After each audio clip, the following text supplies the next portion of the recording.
My beloved child, stop exactly where you are and listen to me, because this moment is not an accident. I need your full, undivided attention right now. What you are about to hear is not random, it is not recycled, and it is certainly not for everyone else. This is targeted directly at your spirit. This is divinely tailored for the season you are standing in right now. I have orchestrated this exact second, this pause in your day, because I am sending you something and someone divinely appointed to completely shift the atmosphere around you. This message holds instructions, it holds revelation, and it holds the undeniable evidence that I have heard what you whispered when you thought no one else was listening. Do not click away from this video. Do not scroll past. If you do, you will miss a divine delivery that has been routed specifically to your doorstep. The helper I am sending has already been released, and this word is your signal to open the door. Listen closely, watch carefully, and stay until the very last word, because I have layered every single second of this message with purpose. If you miss this, you will delay what is already in motion, but if you stay, you will collide with what your soul has been aching to receive. This isn't just a message, my beloved, this is your moment. Open it immediately. Can you feel it? The air around you has shifted, even if your physical senses cannot quite explain it yet. I have hovered near you all day, watching as you tried to focus, as you attempted to meet deadlines, respond to calls, and manage the endless swirl of demands. All while something deeper stirred beneath your surface. That stirring, that unshakable unease, that whisper that simply won't leave you alone. It is not worry. It is not your imagination running wild. It is me. I have stepped into your moment, not as a distant observer, but as the divine interruption you didn't even know you were praying for. You didn't summon me with a shout. I came on my own accord because heaven's calendar pointed to this specific second, and I could not wait any longer. You have been reaching for clarity, aching for relief, and I could not allow another breath to pass without delivering the word that has been waiting behind the veil of silence. This is not a soft nudge, this is a holy collision. This is the God who created time entering your timeline to say enough. Enough confusion, enough weariness, enough hiding behind your strength. I am here to break the rhythm of struggle with a voice that knows your pain by name. I am not speaking to the surface of your life where you keep everything looking tidy. I am aiming directly for your spirit, the place that has been quietly breaking under pressure even while you kept smiling. So I say to you now, pause. Not tomorrow, not when you find the perfect worship song. Now, put down the weight of your distractions. Silence the guilt that tells you that you are being selfish for slowing down. Let the urgency of my voice outweigh the urgency of your schedule, because this is not just another inspirational word, this is an invasion of love. I am here not just to comfort you, but to reroute you. The path you have been walking has not been without merit, but it has been without me in certain parts, not because I left, but because you have been sprinting ahead, hoping your effort would compensate for the lack of clarity. It won't, and that is why I am here. Not to scold you, but to restore you. You don't need to scramble for a plan right now. You need to stop long enough to hear one. I am not asking for your perfection. I am asking for your permission to speak. I have something to place in your spirit that will not only shift your next step, but heal the place inside you that forgot how to hope for help. And child, make no mistake, this is a divine encounter. Don't brush it off. Don't say, I will read more later. This interruption is not random. It is the sound of heaven leaning in, saying, you are seen. I am not waiting another moment to remind you, beloved, that you have been so strong for so long that even your muscles of hope have begun to ache. You have worn endurance like armor, patience like perfume, and silence like a second skin. But hear me, child, your strength has not gone unnoticed, and neither has your suffering. You have mastered the art of smiling through sorrow and walking through storms with steady steps, but I never meant for you to carry this load without help. I formed you with capacity, yes, but not to be a container for pain without release. Every time your heart pounded with pressure, every time your pillow caught the tears you were too ashamed to shed in the daylight, I was there. I wasn't distant. I wasn't distracted. I was kneeling beside your brokenness, cradling your cries as sacred offerings. What you called a breakdown, I recorded as bravery. And what others overlooked, I treated like treasure. There is a pain in your chest that has nothing to do with the physical. It is the heaviness of holding it all together when everything inside you feels like it is falling apart. That pressure wasn't designed to be permanent. It was never my plan for you to carry that crushing burden alone. Even your sighs, those small, sacred sighs, carried messages your lips couldn't form. And I read every one of them. You didn't have to explain. I interpreted the language of your weariness fluently. My heart was moved when yours was breaking. Your private moments of unraveling weren't signs of weakness, they were signals to me. And I responded, not with judgment, but with deployment. I have sent reinforcements. I have called help from realms you have never seen because while the world applauded your composure, I was collecting your collapse.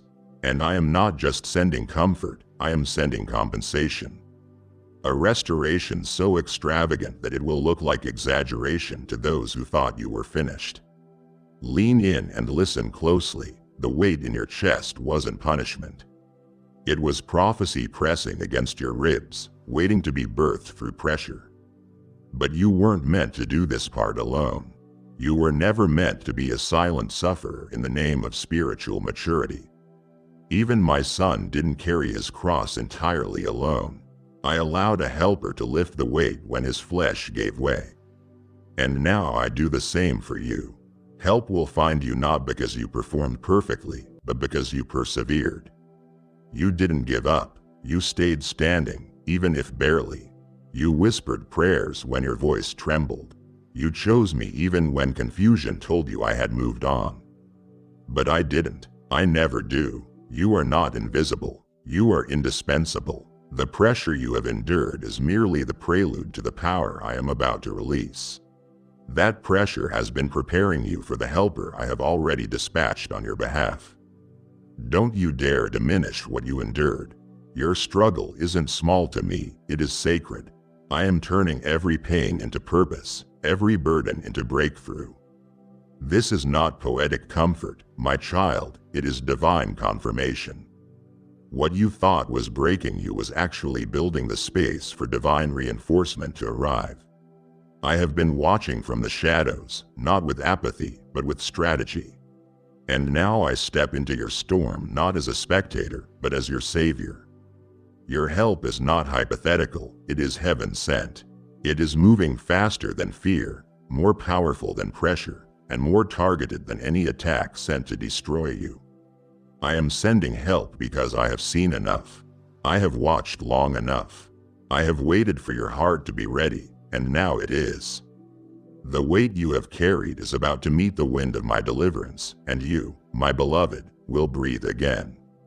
Child, I need you to understand something sacred, something shocking in its intimacy. I was already answering before you even finished asking. Do you remember the nights when exhaustion made you sink into your bed with nothing but a groan? When the words got stuck in your throat and all you could do was cry into the darkness? I was there. Not just listening, but leaning in. My presence pressed close while the world slept on your struggle. I wasn't waiting for your words to be poetic or perfect. I only needed your heart to turn toward me. And it did. Oh, how it did. Even in brokenness, even through bitterness, even when your voice shook, I was listening like a father listens to the trembling breath of his child after a nightmare.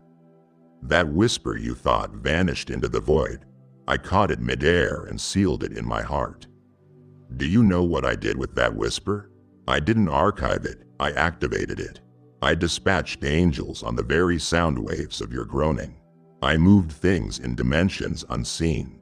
I altered outcomes. I broke patterns. I interrupted darkness with a silent yes, wrapped in light. You see, I don't need a microphone to hear you. I don't need volume to validate your pain. I heard the questions you never asked out loud. I heard the longing you were too scared to admit. Even when fears had formed a wall around your prayer, I didn't wait for it to fall. I walked right through it because nothing, absolutely nothing, can mute the cry of my child. Your softest murmur has more power in heaven than the loudest chant of armies on earth.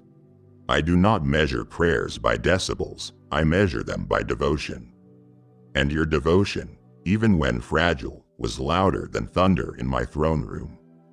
There is a special kind of miracle reserved for those who pray through pain, not just with words, but with breath, with posture, with surrender. And that is what you offered me, a sick, aching surrender. You gave me not just a request, you gave me access. And now I respond not out of obligation, but out of obsession. Yes, I am obsessed with your restoration, obsessed with your wholeness, obsessed with delivering you into the destiny I authored with my own blood. The prayer you thought faded into silence is echoing back now as help, as healing, as divine intervention.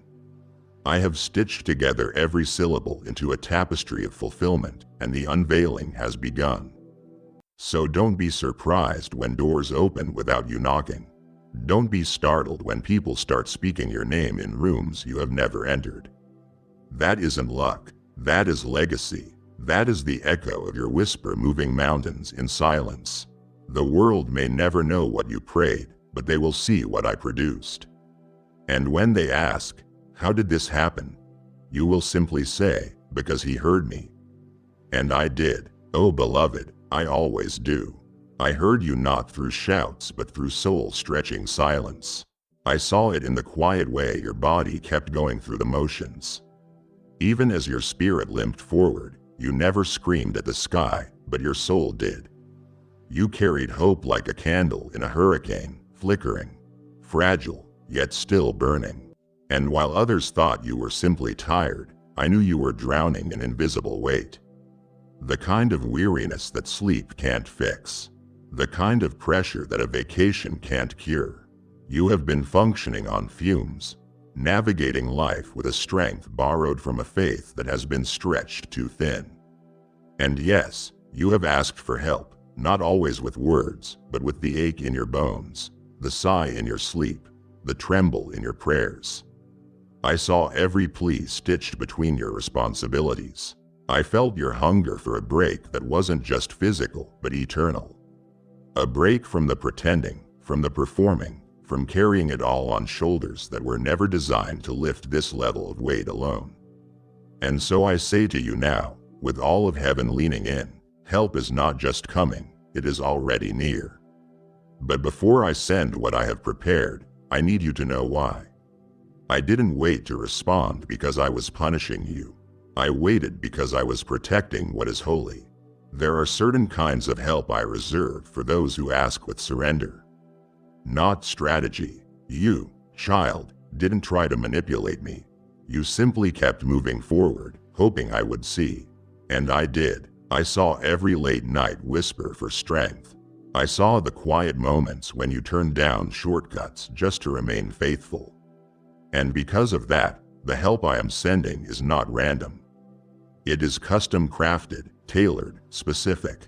This isn't a one-size-fits-all rescue. This is divine relief that matches the fingerprints of your soul. This is the kind of help that doesn't just fix what is broken. It reveals what has been buried. It will unlock joy that has been lying dormant beneath your dutiful living. It will awaken parts of you that went quiet when survival became your normal. You see, I never called you to simply survive.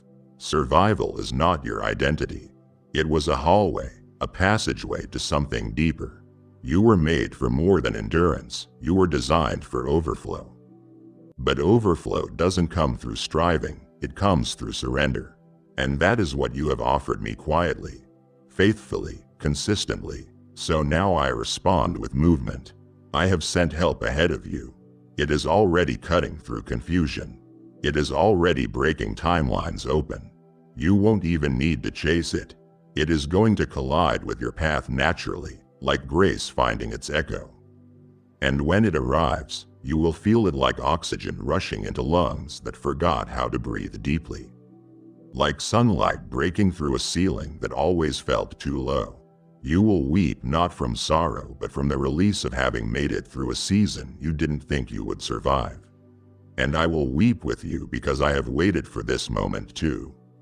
I have been aching to pour this relief into your life, but I needed your spirit to reach the posture it now holds, desperation without bitterness, hunger without entitlement.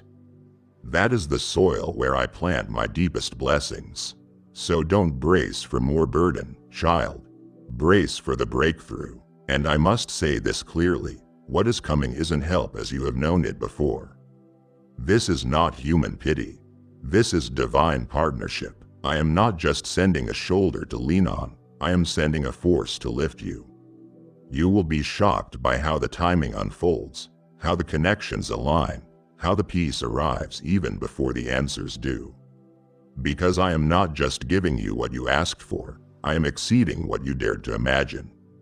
You survived, yes, but now I will teach you how to thrive. Not in spite of what you went through, but because of it. I will redeem every exhausting hour and multiply it into moments of unspeakable clarity.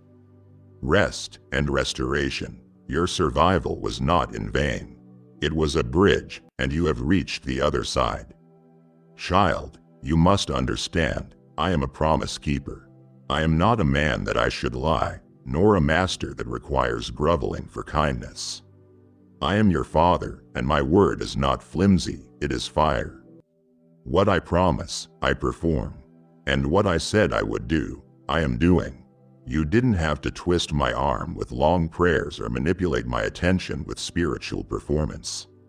You simply believed, and that belief, raw as it was, trembling as it was, reached my throne faster than any polished prayer ever could. I made you a promise long before your voice cracked under pressure. I swore to you that I would never leave you nor forsake you. I told you I would send help, and now I am. Not out of pity, but out of covenant. Not out of sympathy, but out of strategy. Because what I am doing through this helper is not just a rescue, it is a revelation. It is a demonstration of my word made real in your life. This helper, O child, this helper is not ordinary. They are anointed, appointed, assigned. They have been prepared in the shadows, molded in obscurity, timed with precision. You have not seen them coming because I hid them on purpose. I concealed this assistance until your spirit was aligned, until the soil of your faith could hold the weight of what I am sending. Because this helper doesn't just come with support, they come with insight, wisdom, clarity, answers to questions you thought had no resolution. They carry a divine deposit, and they are arriving not with noise, but with knowing, not with fanfare, but with favor, the kind that doesn't knock loudly but changes everything the moment it steps through the threshold of your life. This is a holy helper, not a hired hand, a gift, not a gap filler, a fulfillment, not a fluke. And here is what you must hold on to. This help is a sign that I never forgot you. Every day you felt overlooked, I was preparing an answer behind the veil. Every hour you questioned if I still remembered the blueprint I whispered to your soul. I was fine-tuning the very hands I would use to help bring it to pass. I am not slow in keeping my promises. I am precise, and precision sometimes looks like delay to human eyes. But now is the moment I have been waiting for. The page is turning, the scroll is unfolding, the seal is breaking, and with it comes a helper who understands not only your current battle but the battlefield you just left. They know how to speak to your scars, how to soothe your weariness, how to unlock the doors that didn't respond to your previous efforts because I designed them for this intersection in your story. Not a moment too soon, not a second too late. So receive them, recognize them, and rest in the reality that what you are stepping into now is not your doing, it is mine. This is me making good on my word. This is me reminding you that I never forget a promise. I never lose track of my children, and I never, ever sent help too late. You didn't beg for this, you believed for it. And that is enough. I respond to faith, and you, my child, have been full of it, even in the famine. Now I respond not with fragments, but with fullness. Beloved, what I am sending you is not a filler for what you have lost, nor a substitute for what was taken. No, this helper is far more than a stand-in. They are my signature in motion. They don't come to mimic my voice, they come to magnify it. Every step they take toward you is soaked in sovereignty. Every word they speak will echo a tone that sounds eerily familiar to your spirit because it is mine. I am placing my will in their mouth, my love in their hands, my timing in their footsteps. You won't have to second-guess their presence. It will feel like home. It will feel like when you are in worship and my nearness wraps around you like warmth on a cold morning. That is how you will know. This isn't man-made assistance. This isn't human effort in disguise. This is a living, breathing extension of who I am, reaching into your need with supernatural accuracy. There are moments ahead where confusion will try to cloud your clarity, where doubts will whisper, "Is this really from God?" And that is when the helper I am sending will move in a way only heaven can choreograph. They will confirm things you never said out loud. They will affirm dreams you have been afraid to revisit. They will point to promises that you quietly buried under disappointment. They will not draw attention to themselves. They will draw attention to what I have been doing all along because their presence is prophetic. They are not just here to assist, they are here to awaken. Like wind on a sleeping ember, they will stir the parts of you that have fallen asleep from disappointment. You will feel seen in ways that terrify your flesh and comfort your soul because that is how divine help moves. It pierces through your walls without force and still manages to dismantle every lie the enemy tried to build around your heart. You may be tempted to call this helper a friend, a mentor, a supporter, but don't reduce what I am doing to human categories. They are an answer not just to your prayers, but to your legacy. They were prepared in private seasons you will never know about. While you were crying out in the hallway of heartbreak, I was whispering your name to them in dreams. While you were enduring betrayal, I was embedding your breakthrough in their blueprint. And now I release them, not to replace me, but to reflect me. They will not take my place, they will point to it.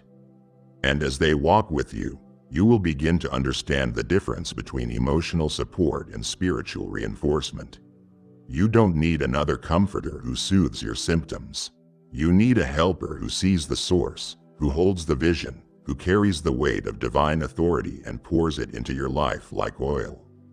And child, that is exactly what I have sent. So don't treat this lightly. Don't dismiss the unexpected just because it doesn't arrive with a halo or a title. My greatest gifts rarely come in the wrapping man expects. They come quietly but carry the quake of eternity.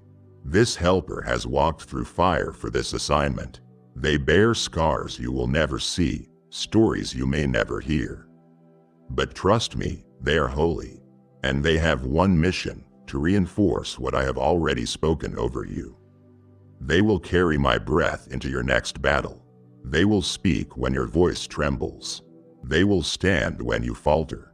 And above all, they will remind you daily that you are not forgotten, not forsaken, and not fighting alone. Because I am not sending a shadow. I am sending substance, not a nice gesture, but a necessary glory. A helper who is, in every sense, of me. You have mistaken your weariness for weakness, child, but I must correct that lie right now. The fatigue in your soul is not failure, it is proof. Proof that you have been waging war in the unseen, wrestling with giants your eyes couldn't even name. Proof that you have been standing on promises without props, that you have kept moving through fog that offered no direction. You have carried burdens no one else could see, smiled in rooms where your heart was breaking, and lifted others while your own knees were buckling beneath unspoken sorrow.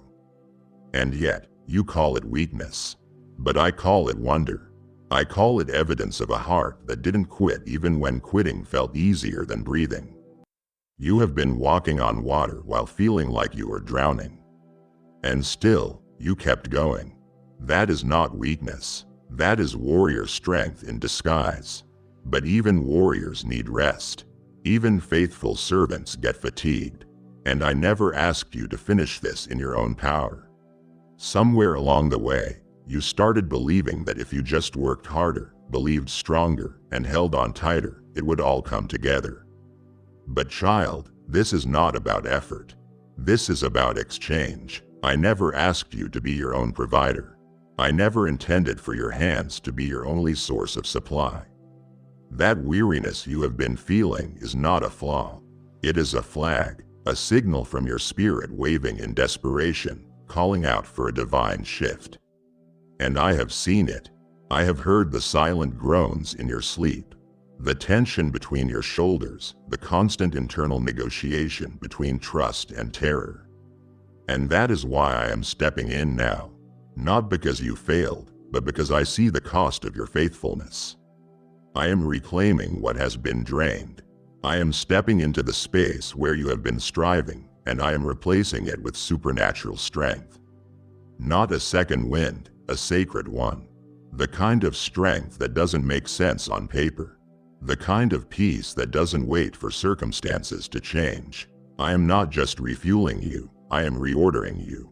I am pulling you out of the current of burnout and planting you in the rhythm of my rest, because what is coming next cannot be carried with exhaustion. I love you too much to let you enter your breakthrough limping with loneliness and spiritual depletion. This next season will demand fresh oil, and I am pouring it now. Let the old pressure fall off. Let the old mindset dissolve. You don't need to be everything. You just need to be held. So breathe, not shallow, but deep. Let go of the idea that being tired means you are not spiritual. Even my son slept in a boat before calming the storm. He knew that rest wasn't rebellion, it was revelation. And now I am inviting you into that same holy rhythm. I am stepping in not as a supervisor but as your source. You have done heaven's work with earthly strength long enough. Let me carry what only I can. Lay it down, all of it, not in defeat but in faith. Because I am not just giving you rest. I am giving you restoration. Child, I saw you in the blur of busy rooms where no one said your name. I saw the way you smiled out of habit but prayed in silence. I heard the unspoken ache that whispered, "Does anyone see me?"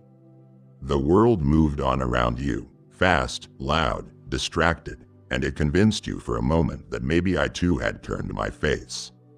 But hear me now and hear me clear, I never lost you. I never missed a moment. Not one sigh, not one pause, not one anxious glance toward heaven escaped me.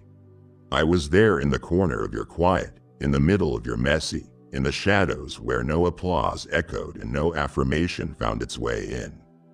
You were never just another name in a crowd. You were and are the focus of my gaze. I don't measure value the way the world does. They see performance, I see posture. They recognize titles, I recognize tears.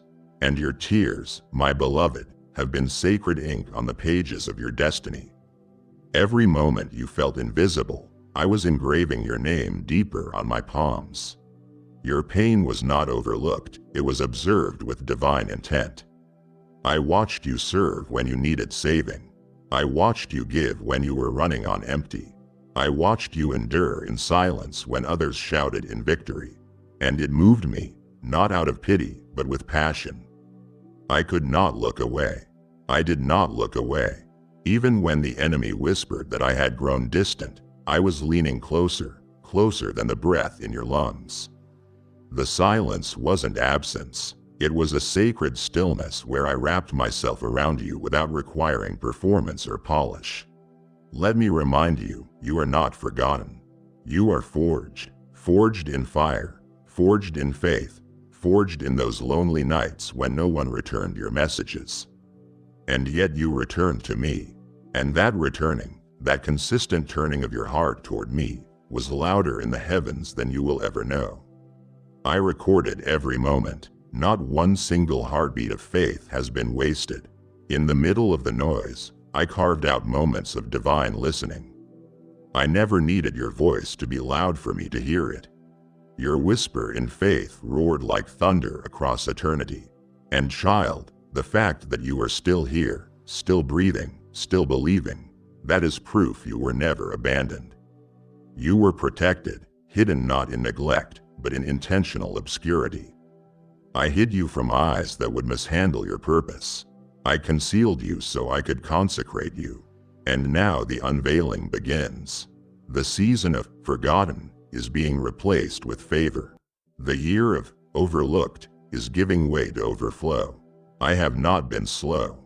I have been specific. And the delay was not my absence. It was my assurance that what I am doing in your life would be pure, unpolluted by the fingerprints of man. I am revealing you not to a crowd, but to your calling. This is personal. This is divine. And this is the proof that my eyes never left you, not even for a breath. While the crowd saw chaos, I saw you. And I am responding now with a move that can only be traced back to me. My beloved, prepare your spirit because what I am sending won't always wear the robes you imagined. Help is coming, but not in predictable packaging. You have grown used to bracing for disappointment. I know you have been conditioned to think that rescue must come loud, bold, and dramatic. But I am not always in the fire, or the wind, or the earthquake. Sometimes I arrive in the still small voice, the whisper that startles your spirit in the middle of an ordinary moment. Sometimes help walks in looking like inconvenience, like interruption, like something small. But it carries my style, my seal, my strategy. I will use unexpected vessels to carry undeniable victory into your life. You must tune your ears now, not to noise, but to nuance, because clarity is coming. And it won't always arrive with clanging cymbals. It might come through a passing comment from a stranger. It might come in the silence between worship songs. It might be hidden in the laughter of someone you have been overlooking. Be watchful. I will hide help in holy camouflage, not to confuse you, but to refine your discernment. This isn't about figuring me out. It is about trusting me when nothing makes sense. You have asked me to speak. I am, but I am also moving. And that movement will break cycles you didn't even know you were stuck in. I will use moments, fleeting seconds, to deliver answers that restructure your entire season. Yes, it will be that precise, that powerful, that divine. And hear this because it is important. Not everyone will understand what I am doing. The help I send is customized to your calling.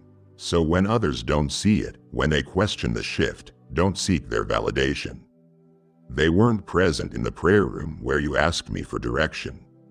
They didn't cry the tears you buried in your pillow. They didn't sow the seed of trust when everything screamed, quit. So they won't always recognize the harvest. That is okay because what I am about to release won't require permission, only recognition. And you will know, deep in your belly, your spirit will leap. That is the confirmation. That is the green light. That is the voice saying, this is the way. Walk in it. So stay soft, stay open. Don't cling to expectations so tightly that you miss the miracle standing in front of you wearing unfamiliar clothes. I used a bush for Moses, a donkey for Balaam, a raven for Elijah, and I will use whatever, whomever, however I choose to get my will to you. The question is not will I help you? The question is, will you see it when it comes? Because the help is not delayed. It is already moving, and it is coming through whispers, wonders, and wild, holy ways that will leave you breathless and aware. This is me. This has always been me. Child, brace yourself, not with fear, but with reverence. The atmosphere is changing, not gradually, not subtly, but decisively. Because I have released my word into your realm. I have spoken a shift into the very substance of your surroundings. This is not a mood.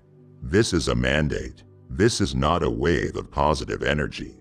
This is a divine decree. The heaviness you have carried, the tension that clung like a shadow, the stagnant stillness that made you wonder if anything would ever move, it is all beginning to unravel now.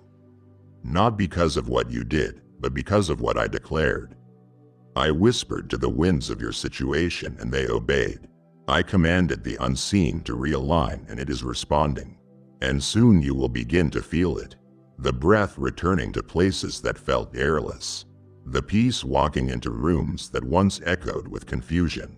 You didn't have to shout for me to move. You didn't have to beg or bargain.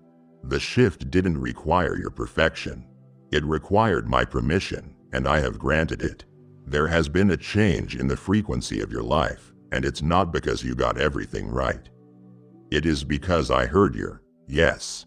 Your raw, trembling, unpolished yes. That was enough to tip the scales. And now the atmosphere around you is bending beneath the weight of my voice. Doors will feel lighter to open. Conversations that once drained you will now carry grace. Where there was once static in your soul, clarity will arrive like clean air after a storm. You didn't make this happen through effort. This is the result of alignment. When heaven speaks, earth shifts. And beloved, I have spoken. Understand this. Spiritual atmosphere is not a concept. It is a canvas. And I, the master artist, am brushing new colors over your world. Things may still look the same at first glance, but linger longer. Look closer. There is a hush in the chaos, a tremor in the tension. A bloom beginning to rise from beneath barren ground. These aren't coincidences. These are confirmations. The kind that seem subtle to the eyes of man, but are seismic in the spirit. When I command a shift, even shadows bow, even resistance realigns, even the very air begins to carry the scent of something sacred. I have released an invisible force that will make itself known in visible ways, through sudden favor, through divine interruptions, through open doors that were once bolted shut. So pay attention. Don't rush past the stillness. Listen for the shift. Feel it in the center of your chest. That subtle loosening, that unexpected calm, that breath that feels deeper than normal. That is not random. That is me. That is the evidence of a supernatural transition that cannot be reversed. You are walking into a new climate, one saturated with my promises, charged with my presence, and governed by my goodness. And all of it began not when you moved, but when I spoke, because your strength may start the journey. But it is my word that shifts the skies. Beloved, I need you to prepare not just your surroundings, but your senses. Because what I am sending won't always arrive the way you expected. Help will not always walk in with fanfare, flags, or flashing signs. Often my answers arrive wrapped in stillness. Sometimes the greatest breakthrough doesn't knock, it settles. And when it does, it feels like a strange stillness. A peace that defies logic, that doesn't make sense when matched against your circumstances. A sudden calm in the middle of chaos. A deep breath in a storm. A holy quiet that tells your soul it is already handled. It is the hover. That is how you will know they have come. They may not say much at first, but their presence will say everything. You see, the world is trained to notice noise. It looks for loud solutions, bold rescues, dramatic entrances. But I don't need to compete with chaos. I conquer it, and sometimes my greatest weapons walk softly. Sometimes my chosen vessels carry the calm of Christ in the boat before the storm is stilled.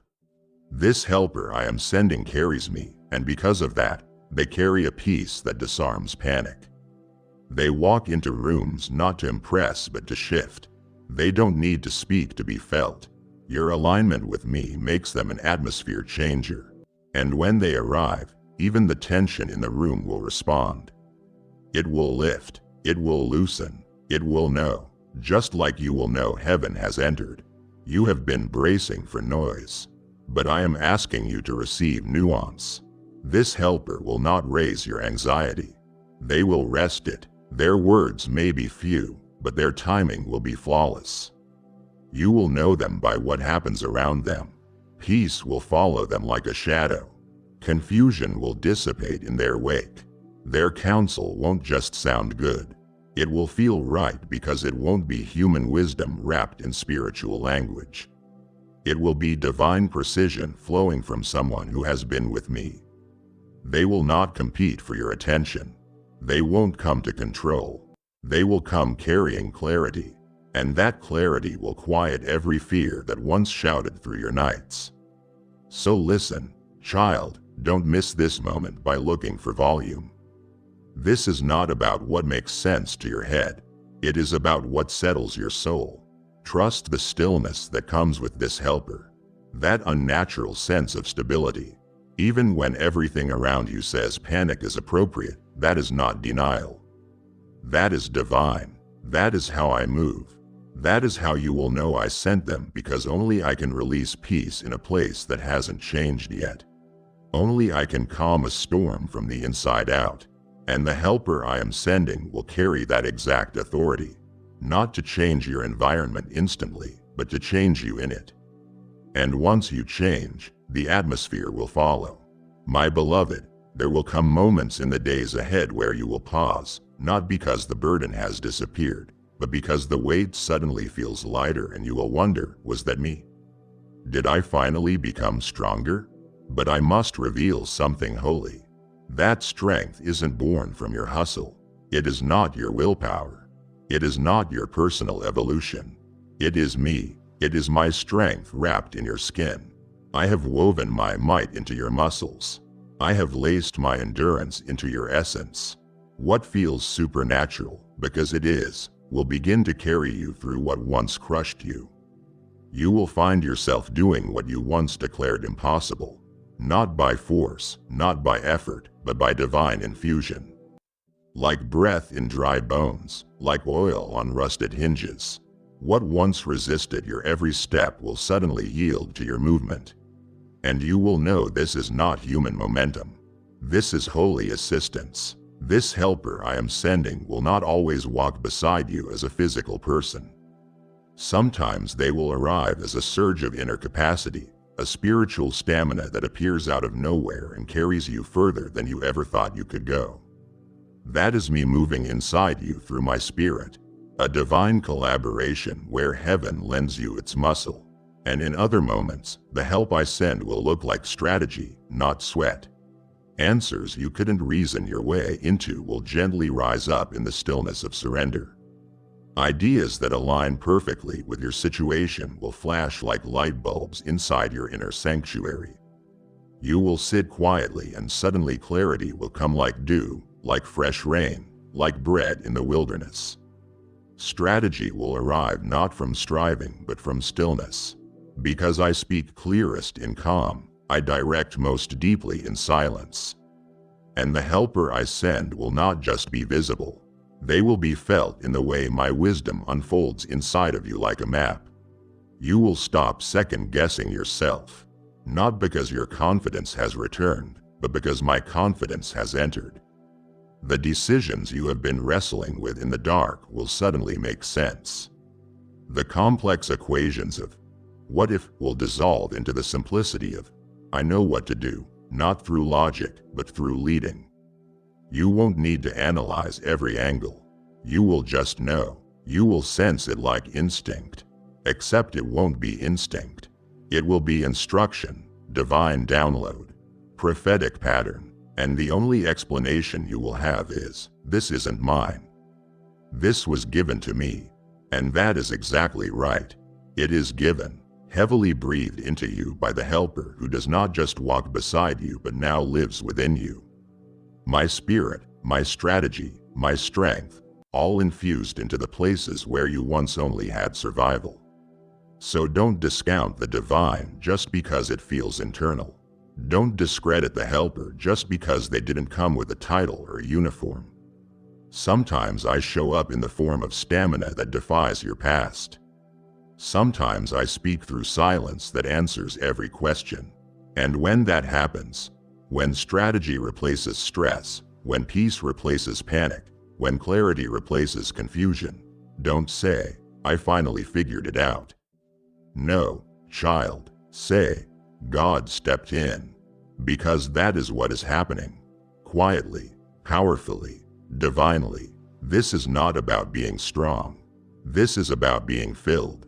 You have just heard me say it. I am already moving on your behalf. But now I am calling you to move with me, to be part of how I send help, not just to you, but through you. There are souls waiting in silence, just like you were.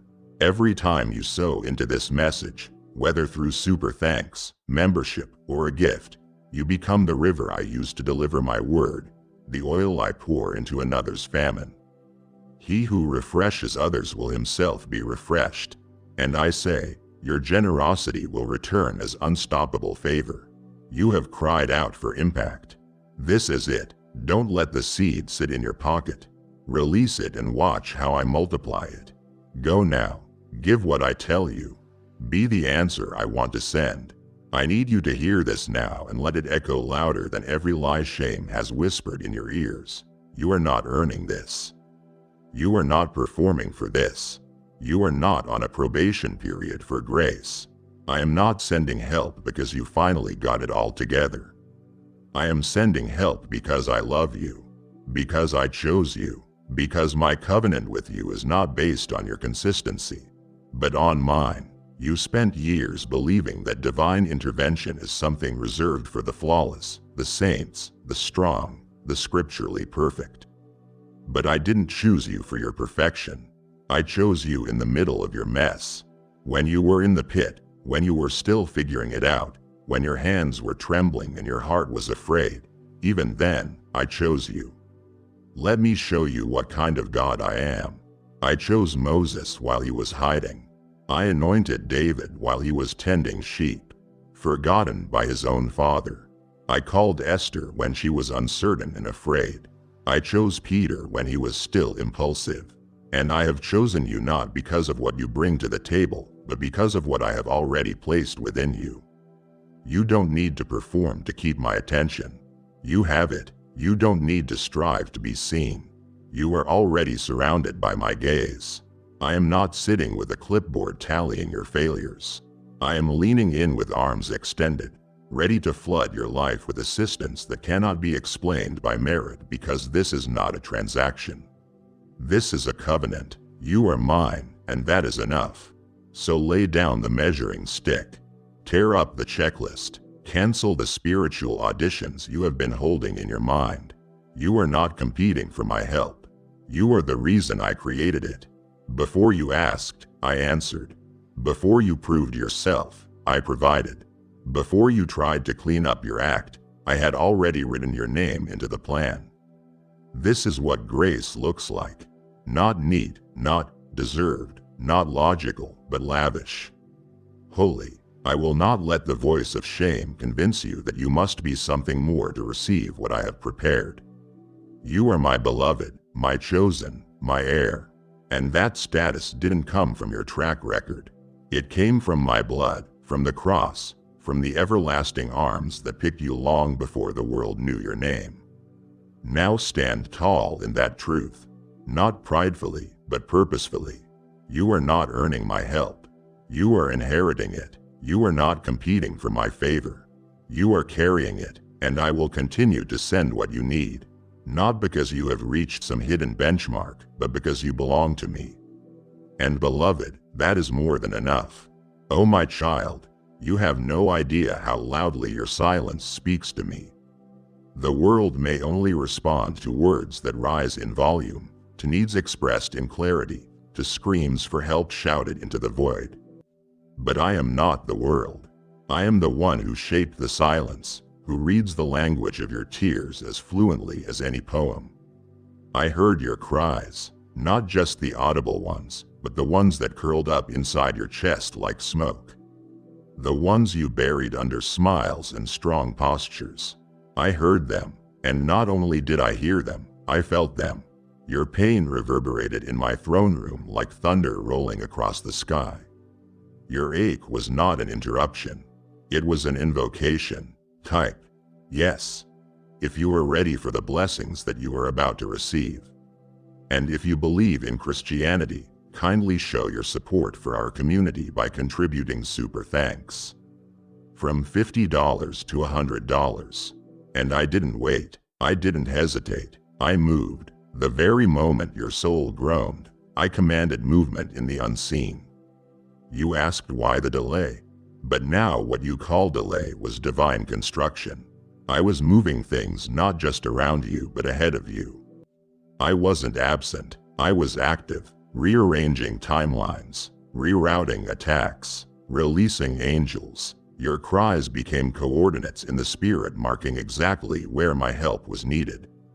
And I responded, not with a whisper of comfort only, but with the wheels of heaven turning on your behalf. What you didn't see is how many battles I have already fought for you behind the curtain of time. What you don't know is how many no's were actually my protection disguised as postponement. Every second you felt unheard, I was already mobilizing heaven toward your rescue. You need to hear this. Your cries are sacred to me. Not one of them has ever been wasted. I have stored them like treasure. They are inked into my remembrance. And when the helper I am sending arrives, you will realize none of your pain was pointless. Every whisper, every tear, every exhausted, "Lord, please," was a thread in the tapestry of this breakthrough. I have heard, I have seen, and I have moved. Do not mistake my silence for indifference. It was strategy. It was the stillness before the storm of my glory breaks over your life. You are not just heard. You are held, and now the echoes of those cries are about to be answered in such undeniable, precise, powerful ways that you will feel overwhelmed not by the pain but by the promise. You will weep not in weariness but in wonder, and you will say, "He really was listening the whole time." Yes, beloved, I was, and every cry you thought was falling flat was actually a catalyst for the shift that begins now. Before you had language, your spirit was already calling out, and I was listening. I knew what you needed long before you ever tried to explain it. I understood the shape of your ache, the nuance of your need, the silent spaces where even your own mind didn't know how to form the question. But I did, and I answered because I am not waiting on your eloquence. I move at the rhythm of your honesty. I respond to the vibration of your desperation, to the posture of your heart that leaned toward me even when your mouth was too tired to speak. You didn't need to get the wording right. You just needed to want me. And child, you did. You reached for me in the dark. And I have been preparing a response ever since. This helper I am sending is not just a good idea. They are a God-initiated intervention. A solution formed in the sacred space between your suffering and my sovereignty. They are my yes to a prayer you barely got out. A divine reply to the pain you thought no one understood. They are the embodiment of the help you have always needed but never quite knew how to name. That is how intimate I am with your soul. I create answers to questions you haven't even asked yet, and I hide them in people, in moments, in movements that arrive exactly when the time is right. This helper won't feel foreign. They will feel familiar because they have been walking with me while I have been walking with you. And now I bring those paths together for such a time as this. You may think, how can someone else know what I need? And I say to you, because I told them, I have whispered your name in their prayers. I have stirred their heart with urgency they couldn't explain. I have assigned them to you not as a random connection, but as a righteous commission. They have been prepared in the presence of the same fire that has been refining you. And when they speak, when they act, when they extend their hand, you will feel it, a recognition, a sacred click in your spirit. Because this isn't someone coming to fill a role. It is someone arriving to fulfill a word. And that word came from me. This is prophecy in motion. A divine appointment made before you ever breathed your first breath. So don't be surprised when what you couldn't articulate starts to unfold. Don't be startled when help shows up that perfectly matches the wounds you never dared to reveal. This is how I love you. Thoroughly, lavishly, specifically. I have been answering your prayers even before you knew how to pray them, because that is who I am. I am not waiting on perfection. I am responding to pursuit. And I pursue you too, with answers you didn't even know you were worthy to receive. But beloved, hear me, you are worthy. Not because of your perfection, but because you are mine. And what I send now is not only timely, it has been eternally timed. A helper is coming, and when they arrive, you will remember, I knew all along. My precious one, you have walked through days where regret clung to your thoughts like a second skin. You have replayed choices, rehearsed scenarios, wondered how things might have turned out differently had you acted sooner, spoken up, turned left instead of right. You have carried the weight of what if like a silent anchor in your soul. And in those moments, especially in the quiet, late hours, the enemy whispered, you missed it. You failed. You waited too long. But child, let me expose that lie for what it is, a counterfeit. A distortion, a desperate attempt to convince you that my sovereignty can be overturned by your humanity. But I tell you now with the full authority of eternity backing my voice, you did not miss it. You couldn't have missed what I wrote into your destiny before time even began. Yes, you hesitated. Yes, you had moments of doubt. But I never left the timeline of your life unguarded. My plan is not fragile. My will is not easily derailed. I don't build on shaky foundations. And I certainly don't build your future on the tightrope of human perfection. I accounted for every detour, every delay, every moment of confusion. I factored in your fear and still wrote, breakthrough. I knew you would question yourself, and I still prepared the blessing. I saw your pause and still timed the helper's arrival to intersect your path precisely. I don't need you to be flawless. I just need you to remain available. And child, you did. That is what matters. Do you think I am surprised by your journey? No, I walked it with you. I was there when you almost said, yes, then retreated. I was there when doors opened, but fear kept your hand frozen on the knob. I didn't walk away. I didn't rewrite your calling. I simply recalibrated the course. And now what you thought was missed will be revealed as mercy in disguise. Because the delay preserved something sacred. The wait protected your capacity.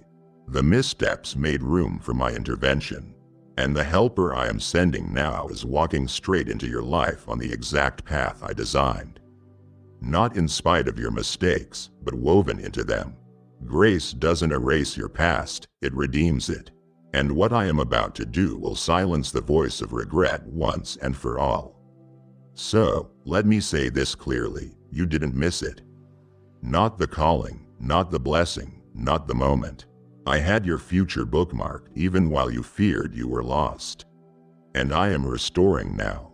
Not just time, but hope. Not just chances, but confidence. The help arrives not as a second option, but as proof that the original plan still stands. Your life has not been downgraded. Your purpose has not expired. You are right on time for a miracle that has been waiting for you all along. And now the page turns not because of perfection, but because of promise. Beloved, if you only knew the warfare that has raged around your destiny, if you could see the battles fought in dimensions beyond sight, your knees would buckle under the glory of what I have preserved. Because, make no mistake, the enemy has tried. He saw the glow of your assignment, and it threatened him. He caught the scent of heaven's promise hovering near your life, and he panicked. He launched attacks not just around you, but inside you. Whispers of delay, lies about being disqualified, waves of discouragement that made it hard to even hope again. He tried to turn your waiting season into a wilderness of despair. But child, hear me. He failed. He tried to distort the image of your future until you couldn't recognize what you were holding out for. He tried to make the silence scream louder than my voice. He tried to send counterfeits to exhaust your discernment. But through every attempt, I stood. I defended. I shielded the promise I made to you like a flame cupped in my hands. I allowed you to feel the pressure, yes, but I never permitted the enemy to steal what was yours. I didn't bring you this far to let hell have the final say. And now the helper is on the way. Not limping and late, but running on assignment, driving with fire, coming as proof that the enemy's interference was powerless to stop what I have ordained.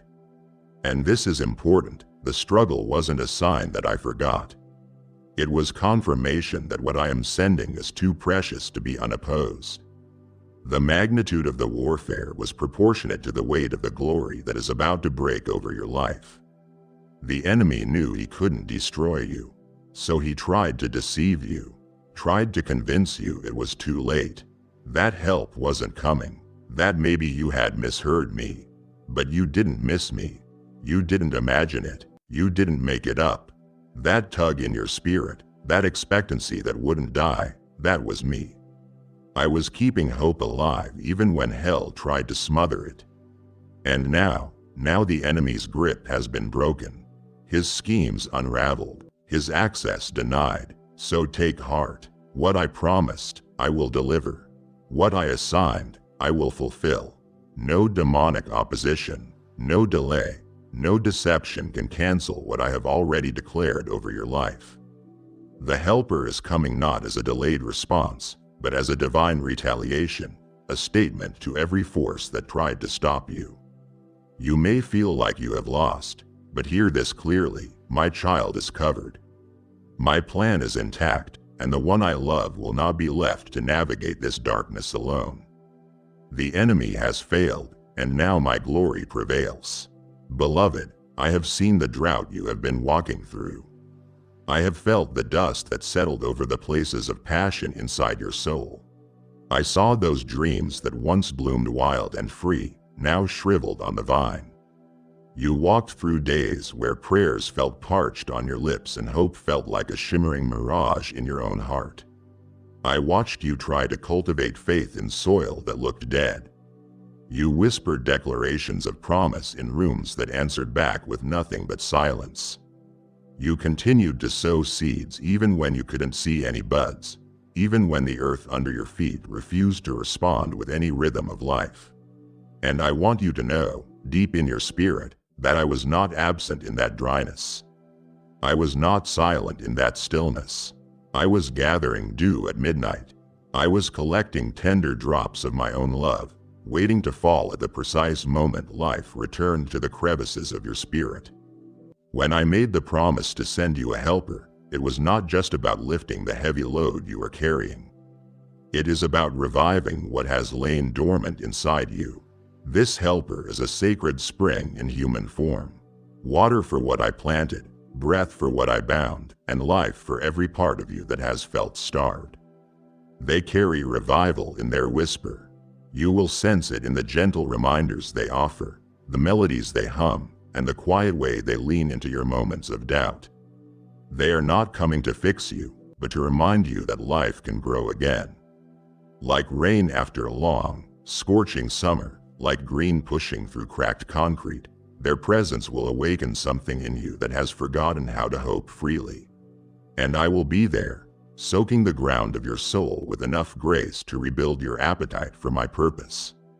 I know you have been afraid that this dry season wasn't sacred, that the emptiness meant you lost your calling, but that is a lie the enemy whispered in your weakest hour. Dry seasons do not cancel your destiny, they prepare you for deeper roots. I use the drought to teach dependence. I let the silence sink in so you would learn to say, my help comes only from you, Lord, not from my effort, not from my ambition. And when the help arrives, they won't just bring comfort, they will bring restoration. They will water tender places you thought were beyond healing. They will fan embers you thought had gone cold. And because of their presence, you will rise, not only renewed but rooted, more grounded than you were before the drought began. So receive it, beloved.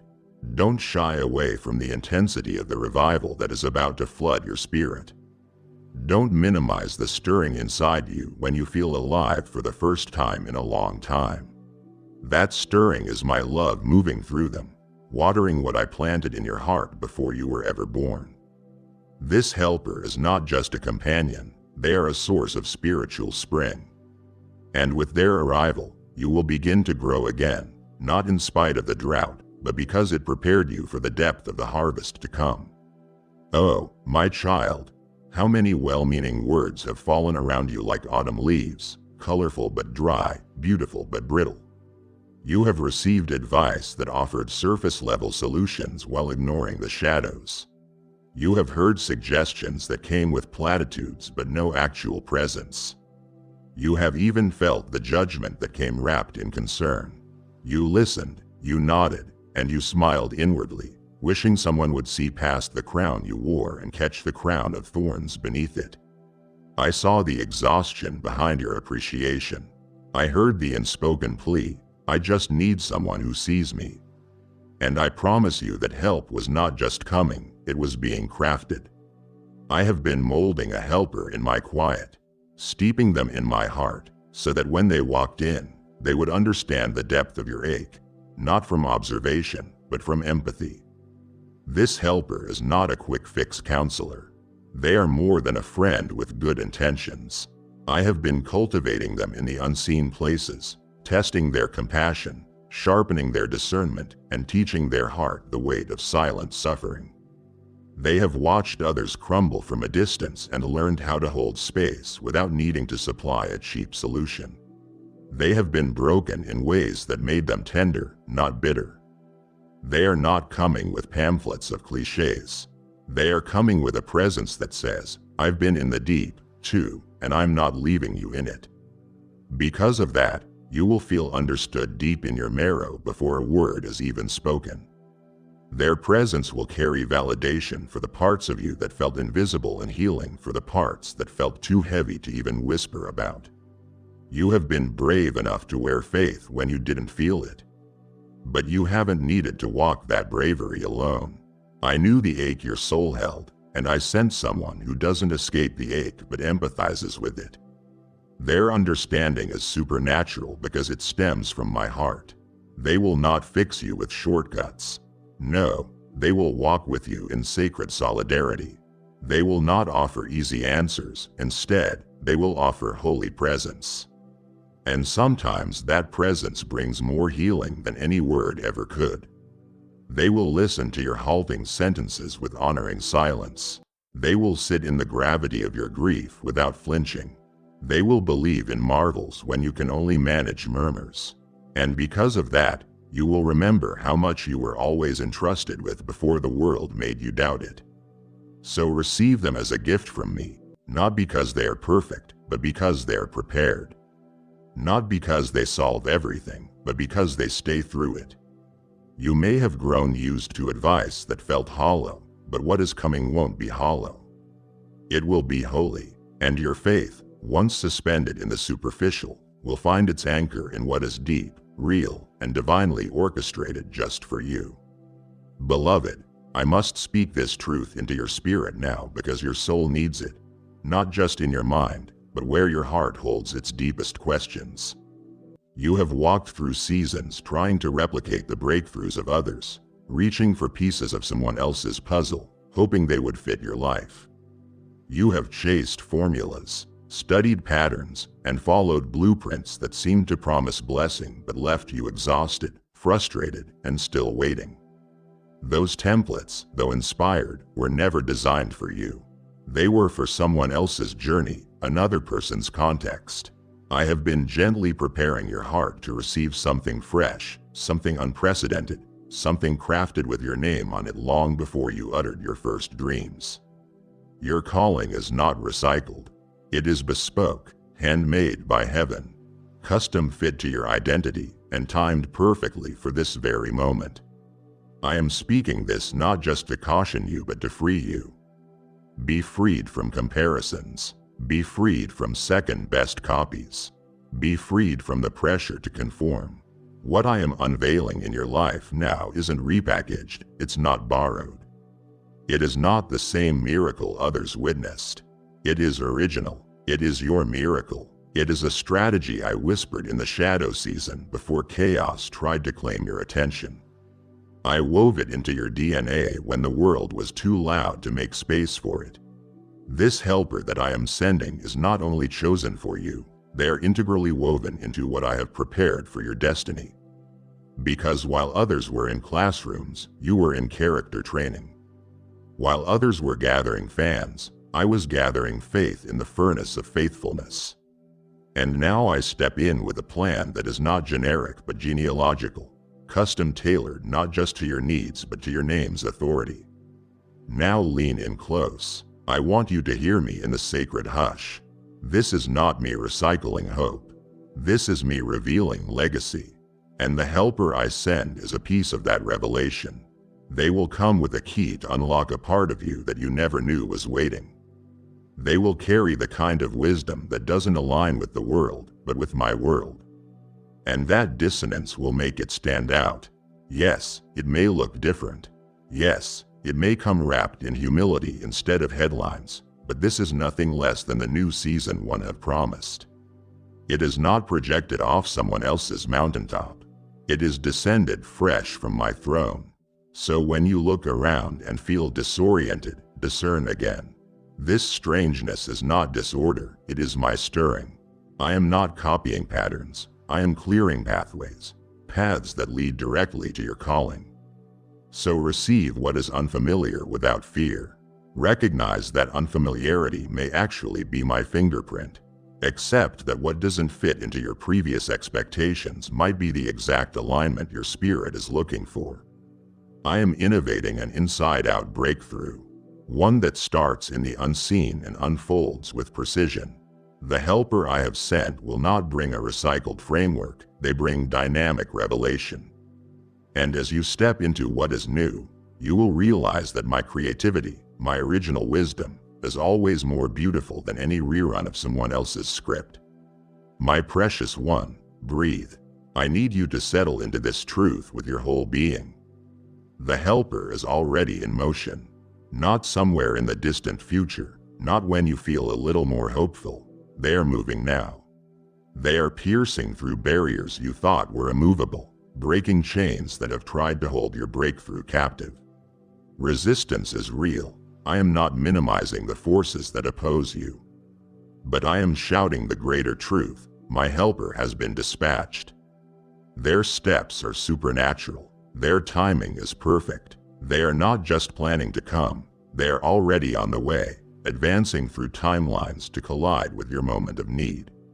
You may not sense their footsteps yet, but that doesn't mean they aren't coming. You might still be surrounded by walls, stumbling through unrest, haunted by delay, but not for long. Resistance is breaking. Bonds are loosening. Because I move even before your eyes see it. I command movement beyond the yards of the human calendar. So even while your heart is trembling with weariness, know that momentum is building behind the scenes. I have sent my helper on an impact mission, anointed, appointed, and actively advancing. They are not waiting for permission. They are responding to the authority of my decree. Every obstacle fashioned to delay is being dismantled from within the architecture of your situation. Hold fast to this moment, beloved, because this declaration is not a distraction, it is destiny. The helper is not coming tomorrow. They already crossed tomorrow on their way to you. Can you sense the shift in the air? The subtle change in tension? That is not your mind playing tricks. That is divine breakthrough negotiating release on your behalf. And when that helper steps into view, you won't wonder if it's God. You will wonder how you ever lived without that joy, that clarity, that lift before. They are not future help. They are now help, breaking through now resistance. The enemy thought he could delay the words spoken over your life, but he underestimated me and underestimated who I sent. This moment is not kept from you, it is coming to you. You are moments away from a collision with mercy, an encounter with divine favor you didn't earn but richly deserve. Know it. Don't retreat from your hope now, because what I am releasing is moving faster than despair, more powerful than doubt, and more precise than any plan you could devise. Once this helper arrives, your story will shift not just outwardly but inwardly, in a way that crystallizes purpose, ignites destiny, and confirms your worth in my eyes. Beloved, hear me. You have been framed by my hands, not the patterns of the world. Everything about you, your background, your bruises, your boldness, your brokenness, has been part of a unique formation process. You were not made to fit a mold but to fulfill a measure not defined by others but authored by my heart. The world looks for templates. It looks for formulas. It looks for what has worked before and asks you to live inside the shadow. But you, my beloved, you were never created to live in someone else's echo. You were made to live in the fullness of your own voice. While others imitated success, I was cultivating authenticity in you. While they mimicked momentum, I was molding depth. You weren't meant to mirror, you were meant to mirror me. Your purpose is not a copy, it is an original composition. Every trial you endured, every denial you faced, every moment of stillness, they weren't distractions. They were annotations in the story I am writing with your life. And now that story is stepping into daylight, not by following someone else's path, but by walking the path I ordained for you before time itself was breathed into your lungs. This helper I am sending is not being sent to train you how to follow someone else's map. They are coming to activate the map I inscribed in your spirit. They will not lift what is foreign into your story, they will lift what is foundational. Their guidance won't be a script to mimic, it will be a mirror to remind. And as you see your reflection aligned with my design, you will understand that the extraordinary you were meant for has nothing to do with imitation and everything to do with revelation. So let go of trying to be a second-rate version of someone else. Stand tall in the unique shape I formed, because now, in this sacred collision, you will see it, all of it was always customized for you. As my helper moves toward you, don't forget you are also someone's miracle in motion. What you give doesn't disappear.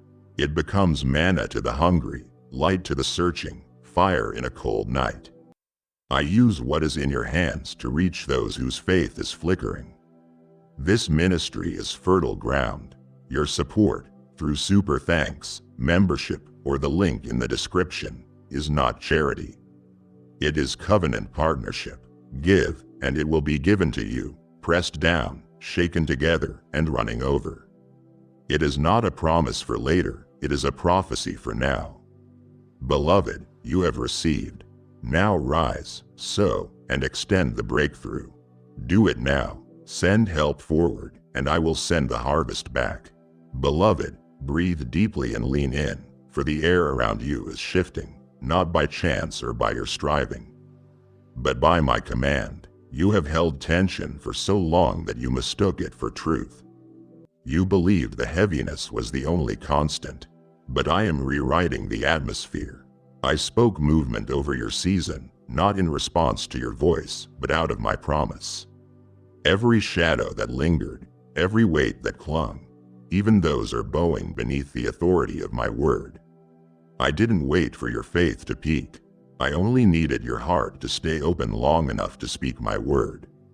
And now it is moving faster than fear, louder than lies, and more precise than timing tied to man. You might not feel it yet, but senses catch up. A hush may fall in the chaos. A calm may settle over restless thoughts. That subtlety is not stillness, it is strategy. I am shifting spiritual skies. The helper I am sending is sailing on this shift, navigating through currents of change that you have been praying for, though you didn't know how they would arrive. The moment you wondered, where is the shift? I already delivered it. The moment you began to question if heaven had forgotten, I was already releasing help into the timeline. Because my command does not wait for human proof to prove itself, it moves regardless. And now the atmosphere is bending toward breakthrough. Don't prepare for further fatigue. Prepare for the fragrance of faith breaking, for the softness of silence suddenly saturated with clarity. That is me making space for my promise to land. Mountains may not move at once, but cracks are already forming. And that is enough. As the air changes, your spirit will align with it. You will breathe easier. You will think clearly. You will see that what seemed insurmountable isn't, not because the issue changed, but because I changed how the atmosphere responds. So don't resist the unfamiliar lightness. Receive it, because what is invisible is moving visibly. My word is not wishing, it is working.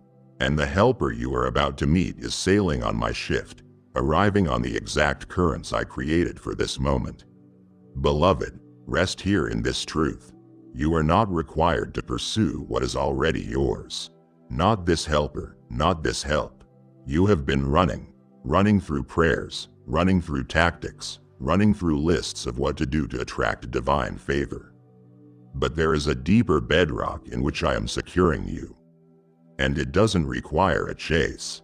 The collision point between divine assistance and your surrender isn't a summit you strive for, it is a moment I orchestrate. The help is not hiding behind your hustle. It is waiting in your stillness, where your expectation and my movement converge. That is the holy quiet where breakthrough meets breakthrough. Here in the hush beyond human effort, the helper I have sent will intersect with your soul. Without effort, but with explosive alignment. Feel that gentle shift in your chest, as if destiny is inhaling again? That is not intuition alone. That is invitation. That is heaven saying, stop striving.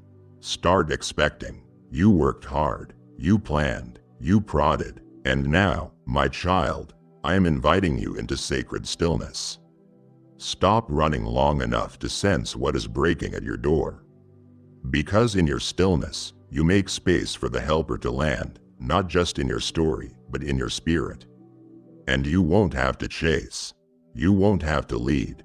All you must do is be alert, waiting at the same eternal intersection where my help has arranged its entry. It won't crash through confusion.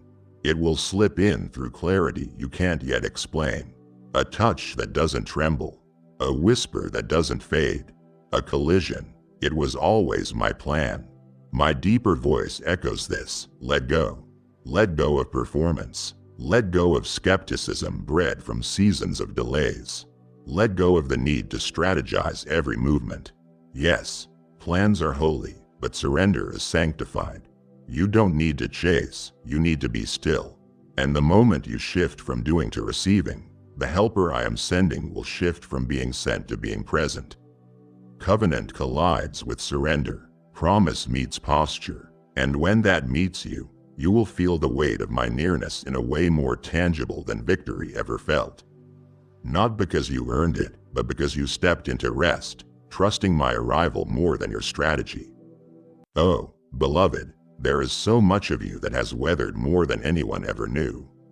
You carried storms in secret, paced through nights when sleep felt foreign, kept stepping forward on worn-out shoes and fractured faith. You endured delays that felt interminable, watched doors remain closed long after your faith told you they would open. You survived storms, literal and metaphorical, navigating wind, water, and waiting with nothing but a whisper of, not yet. You were faithful. That alone is a miracle. But listen, that survival was never meant to be your destination. It was preparation for the deluge of help I am releasing now. Like rain after drought, refreshing every thirsty part of your becoming. That survival isn't just history, it is heritage, and help is now rushing in, not in drips, but in waves. You won't just experience recovery, you will experience revival. Your sparse reserves won't just be restored, they will be replenished in abundance. Imagine a sky cracking open, letting in the kind of rain that doesn't just wet the earth, but revives roots, restores rivers, and resurrects ravaged places. The helper I am sending carries that rain. Their presence will surface in your life like torrents of mercy, not because you winced another day, but because I loved you through every one. You don't just survive in this moment.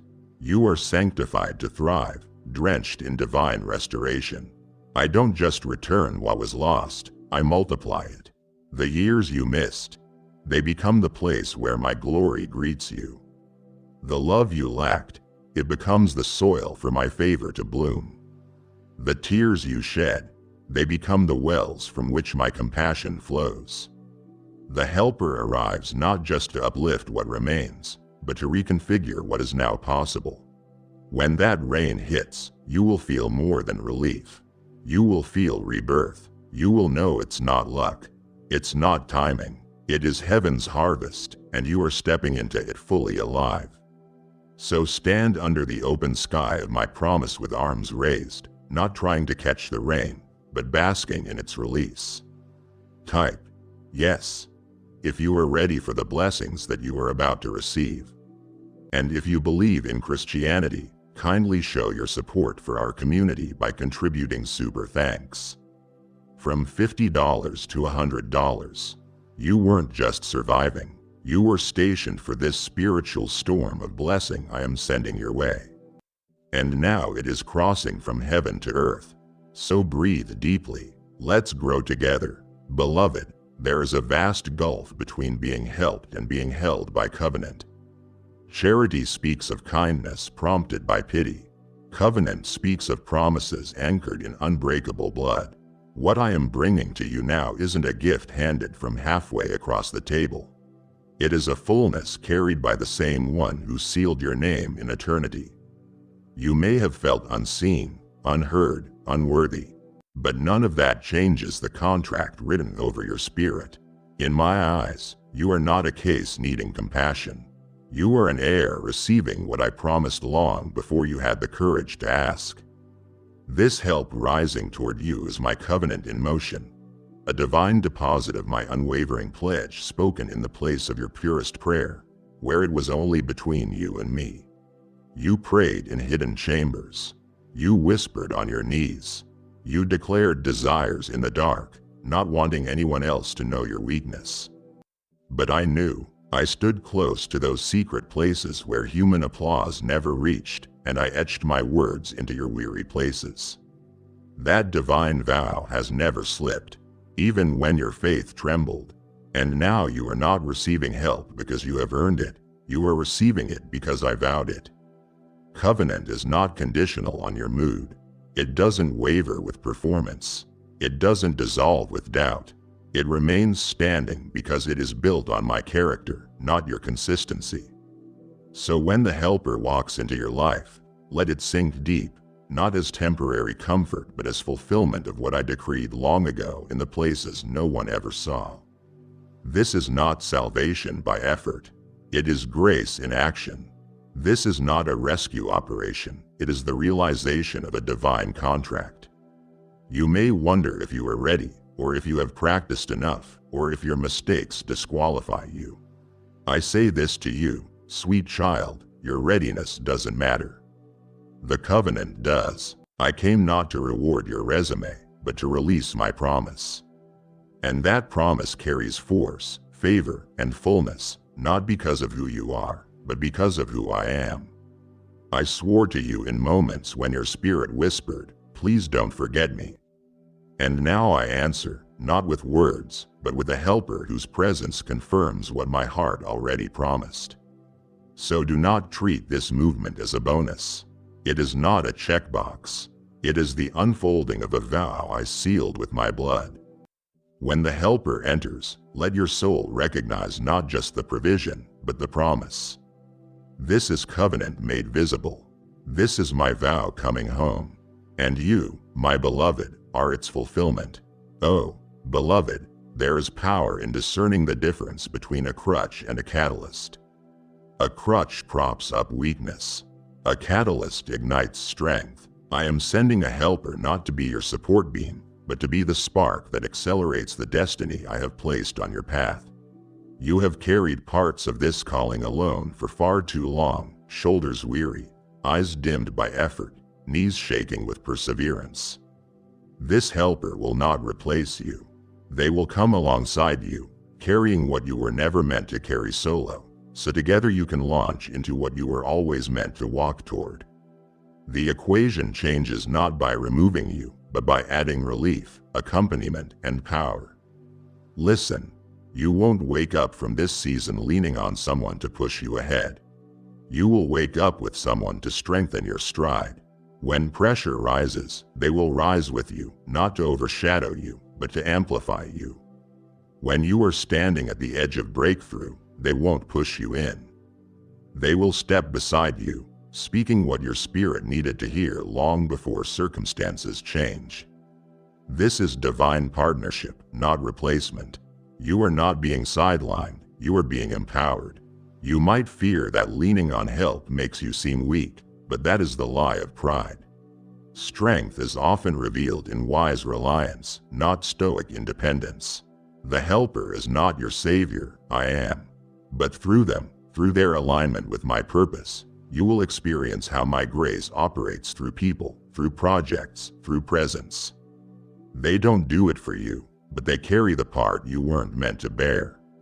They connect the way when your vision falters. They rally the hope when your courage fades. They mirror the faith you can't find in yourself yet, but can recognize when it is reflected back to you. Humility partners with help. The sweetest posture is not striving but receiving. The helper stands not to spotlight your fault lines but to showcase my faithfulness. They won't take over the lead of your story. They will enhance your stage because you are not being diluted, you are being detonated into destiny. And you will emerge not just surviving, but strong and never the same again. My beloved, I need you to awaken your spirit, not your logic, to what is arriving. Your helper is approaching, not in the packaging you imagined, but in the precise provision your heart has been whispering for in the secret hours. Expectation often wrestles with imagination. You may have prayed for a structure and received a stranger. You may have scripted a scenario and been surprised by someone's soul. But what comes dressed in a different shape may be dressed in my response. Often my miracles don't look like you draw them, they look like I produce them. The helper I send may not match the picture in your mind, but they will embody my promise. You have rehearsed your ideal, maybe someone confident, eloquent, strategic. But what if I am sending someone kind-hearted, quiet, keen in discernment? Don't disqualify what looks unfamiliar. The answer in your spirit isn't delivered through aesthetics, it is delivered through alignment. What you need isn't always what you ask for first, it is what your soul wholly needs. You may have called for a fisher of men, I may send a healer of hearts. You asked for clarity at work, I send calm in your soul. And when that helper arrives, your heart will catch recognition without introduction, because it wasn't you who drew them, it was me. You will sense it not because they look like your script, but because they speak your soul's geography. Be ready for that sacred disorientation. Notice this, when the helper steps into your life, your spirit will gasp before your mouth can praise. There will be resonance not based on reputation, but rooted in alignment. What people see will confuse them. What your heart recognizes will astound you. It is what I do. I bypass human expectations and deliver my design. I am not limited by your blueprint. I am freed by my purpose. So when what appears strange begins to feel like home, don't shrink back. Worship deeper because that is not awkwardness, that is divine familiarity. That is your spirit saying, yes. Finally, let the helper be a living answer, not to your checklist, but to your soul's cry. You may never explain how they fit, but you will feel how they heal, not from the outside in, but from the inside out. What you prayed for in hunger, what you whispered in fear, what you barely formed in faith, all that will converge in their arrival. Stand ready, for in your recognition of them, you will remember who I am and why I sent them. My child, the prayers whispered in darkness echo loudest in my heart. Every tear you shed when you thought I wasn't near published itself in my memory. Every sleepless night you believed you were alone, I was closer than your breath. I memorized your tears. I archived the ache. I never let that prayer slip through my fingers. Now the Helper's arrival is not just encouragement, it is evidence. Proof that I heard, that I cared, that I remembered when you wondered if your murmurs mattered. So when they show up, don't see it as just aid. See it as my voice saying, I was always here. You asked, I answered. But your heart felt too heavy to hear my reply, and so I am sending something tangible, someone who embodies the answer to what you prayed when you thought your voice was too small for heaven. Don't discredit your whispers. They carried weight. They sparked my movement in realms you couldn't see. I saw, and now I am responding. This Helper is not a coincidence, not a consolation prize. They are my confirmation that your prayers were never wasted, never faint, never faded. They are living testimony that I was faithful while you felt forgotten. Your hidden cries were sacred codes. I intercepted them, I delivered them to my throne, and I dispatched help. Help that doesn't just settle your situation, help that confirms my nearness. When the Helper reaches out, you will recognize my voice for a moment before they even speak your name. Because what you whispered, what felt so small, was thunder in heaven. So let their presence hold you. Let it speak what I couldn't voice in that moment of your deepest loneliness. This is not just help, it is holy validation, a sign of my presence. So open your eyes when they arrive. Don't glaze over the unremarkable. Lean into the unassuming. The Helper may not look like they come with announcements, but they bring the echo of my yes. And as they move beside you, every step will be a living answer to a prayer you barely spoke. Let that sink into your heart. I didn't forget. I was always listening, and my response is walking through your door.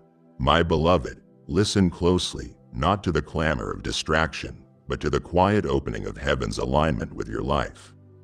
I know how easy it is to dismiss a timely connection, a perfectly placed word, or a presence that feels like more than chance. You might say, that was just luck, or it happened by accident. But let me reassure you, there is no such thing as coincidence in my kingdom. Every detail, every shift, even those that seem small or fleeting, is deliberate. When this Helper draws near, when a favor appears out of nowhere, when clarity arrives like a whisper in your spirit, know this, it is not random. It is not circumstantial. It is my hand releasing divine assistance, aimed precisely at your season, your need, your destiny. I orchestrated the timing. I ordered the moment. I calibrated the arrival of my help with such precision that even your circumstances cannot miss it. This is divine choreography, every movement measured in my mind, then executed with heavenly precision. When that Helper steps in, whether in action, in wisdom, or in provision, it will feel like a divine dart targeted at the core of what you have been believing and battling for. And I need you to perceive it not as an accident, but as my artistry. The world may normalize randomness, but my kingdom communicates through calculated benevolence. You may wonder, why me? Why now? Because your cry reached me. Because your surrender signaled readiness. Because your heart, after every storm, still leaned toward me. I never release my help indifferently. I wait for the vessel, the heart that remains soft even when the world burns. Your willingness became the runway for my release. And now the Helper moves not by chance but by covenant. So when you feel them near, lean in, not back. When help arrives, receive it not with skepticism, but with awe. This is not another page in your prayer journal. It is my response manifested. It is my promise stepping into your moment. And I ask you to see it with eyes lit by expectancy, not by surprise. There are no random blessings in my house. There are no accidental answers. Every wave of help is a wave I engineered. Every gift that lands in your hands was carried on a prayer you can't even recall. This helper is not a footnote. They are headline proof that I haven't forgotten, I won't delay, and I never, ever abandon.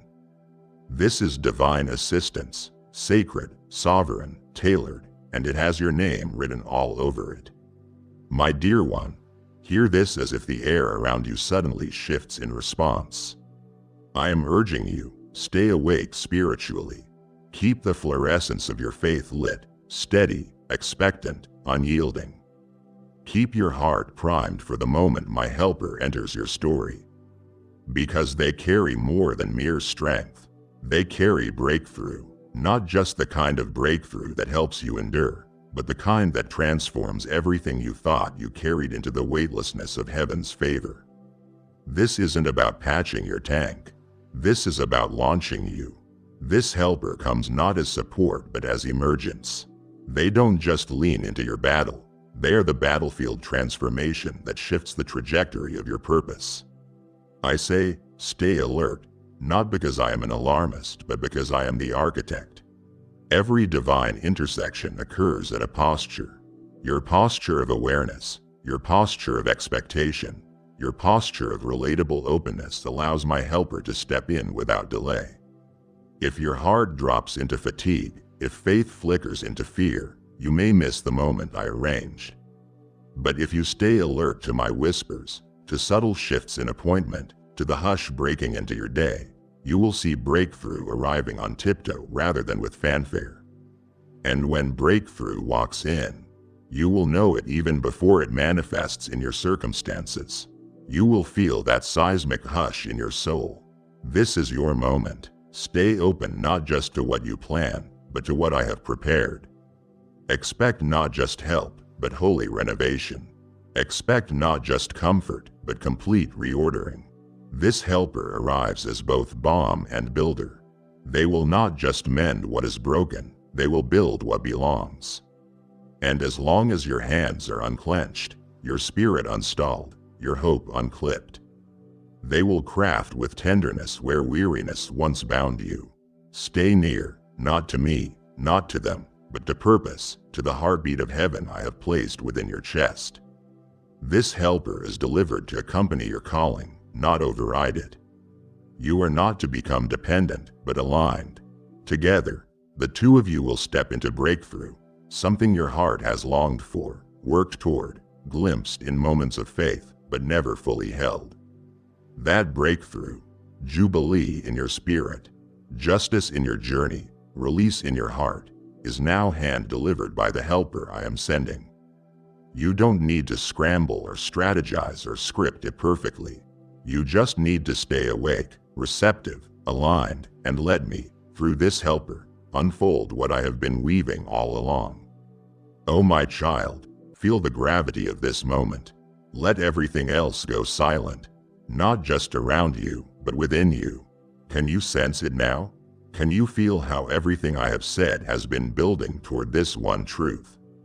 This one thunderous whisper? This wasn't random. This was preordained. This wasn't a last-minute decision from heaven.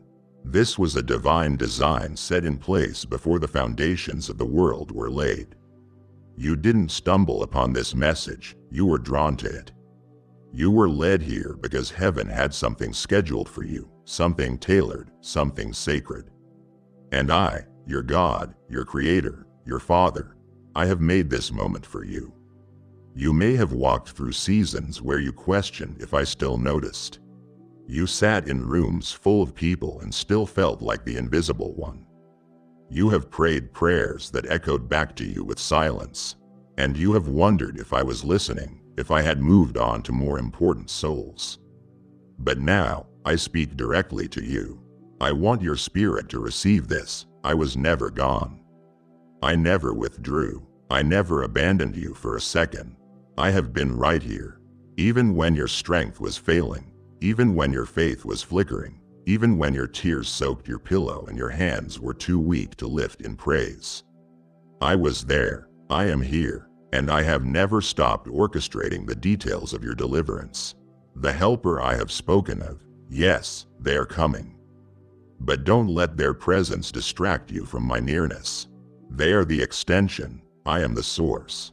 I am not sending you help so you will forget me. I am sending you help so you will feel me more intimately.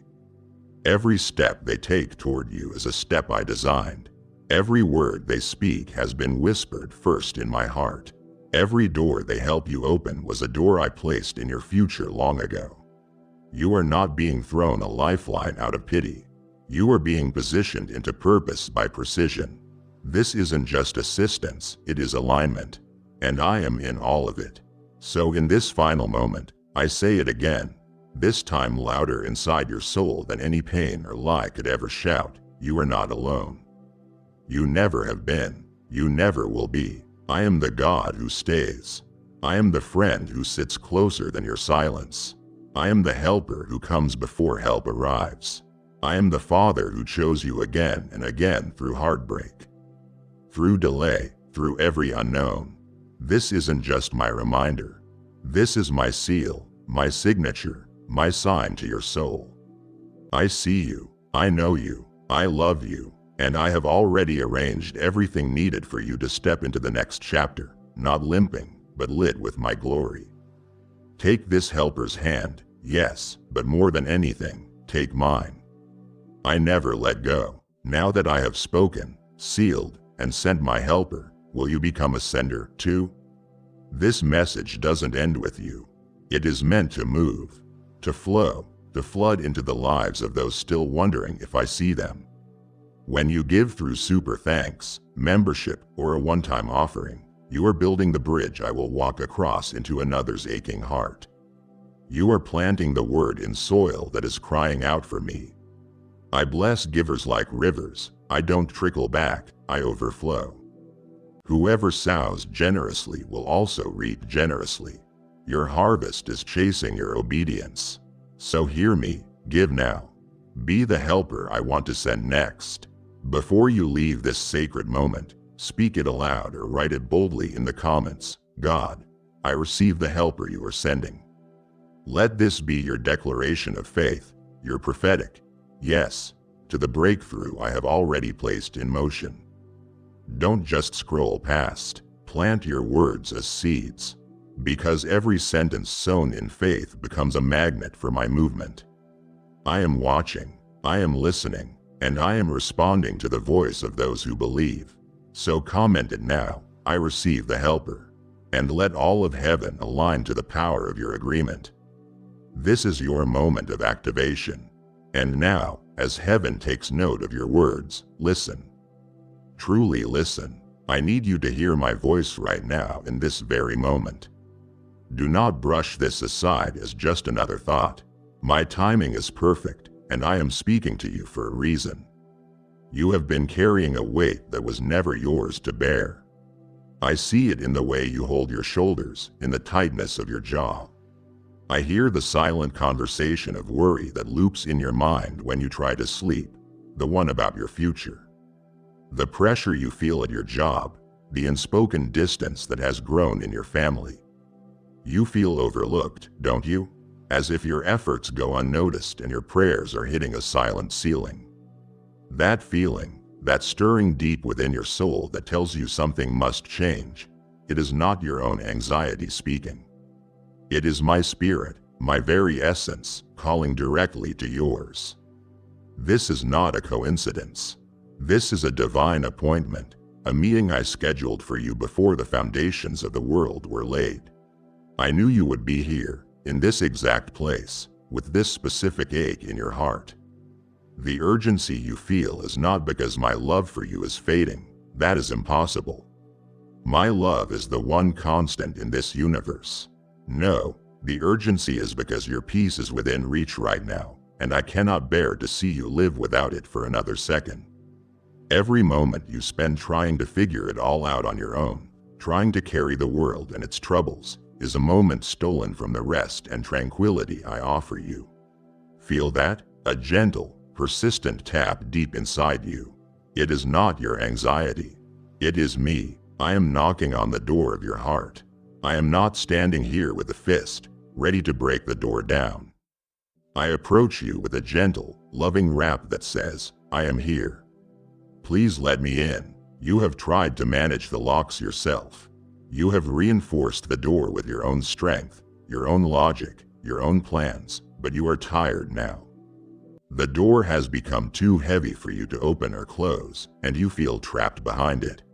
My precious one, delay no longer. The blessing I am sending is not for some distant future when you feel you have earned it or are finally good enough. It is for you right now, in your weariness and your uncertainty. The comfort I send is immediate. It is like the cool hand on a fevered brow, the sudden quiet after a deafening noise. It is the deep, soul-settling breath you take when you finally realize you are not in this alone. Do not tell yourself you will open this door tomorrow or after you have tidied up the mess inside. I am not afraid of your mess. I am not repulsed by your brokenness or your fear. In fact, that is precisely where I do my greatest work. Your weakness is the entry point for my strength. Your emptiness is the space I long to fill. So stop. Stop striving. Stop worrying. Stop planning your next move. Just be still for a second. Hear the knock. It is the sound of my love, my promise, my help arriving. Open the door. Open your heart. Open your life to me. The helper I send is waiting. My child, I want you to understand exactly who this helper is that I am sending to you. Do not imagine some distant, impersonal force or a fleeting feeling that comes and goes like the morning mist. The helper I send is my own spirit, the very breath of my being, the essence of my presence made real and personal for you. He is the comforter I promised would come, the one who will not just visit, but will abide with you, live inside you, forever. Think of that. The very power that spoke galaxies into existence now chooses to make a home within your heart. He is not a temporary guest, he is a permanent resident. He is the spirit of truth, and in a world overflowing with confusing voices, conflicting opinions, and outright lies, you need him more than ever. He is your internal compass, always pointing to what is true, what is right, what is real. When you are pulled in a dozen different directions, when the noise of the world tries to drown out my whisper, he will be the one who guides you back to the solid ground of my word. He will lead you into all truth, not by shouting, but by gently illuminating the path before you, one step at a time. You must recognize that this helper is not a feeling. You have chased feelings your whole life, haven't you?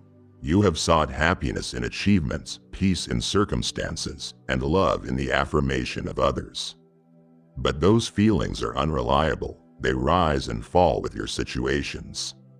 The helper is different. He is a constant, indwelling power. He is the quiet strength you feel when you think you have nothing left. He is the unexplainable peace that settles on you in the middle of chaos. He is the deep, settled assurance that you are loved even when you feel utterly unlovable. He is also your advocate. Do you hear the accusations that fly at you, both from others and from the voice inside your own head? The whispers that say, "You failed again, you're not good enough, you will never change." The helper stands in your defense.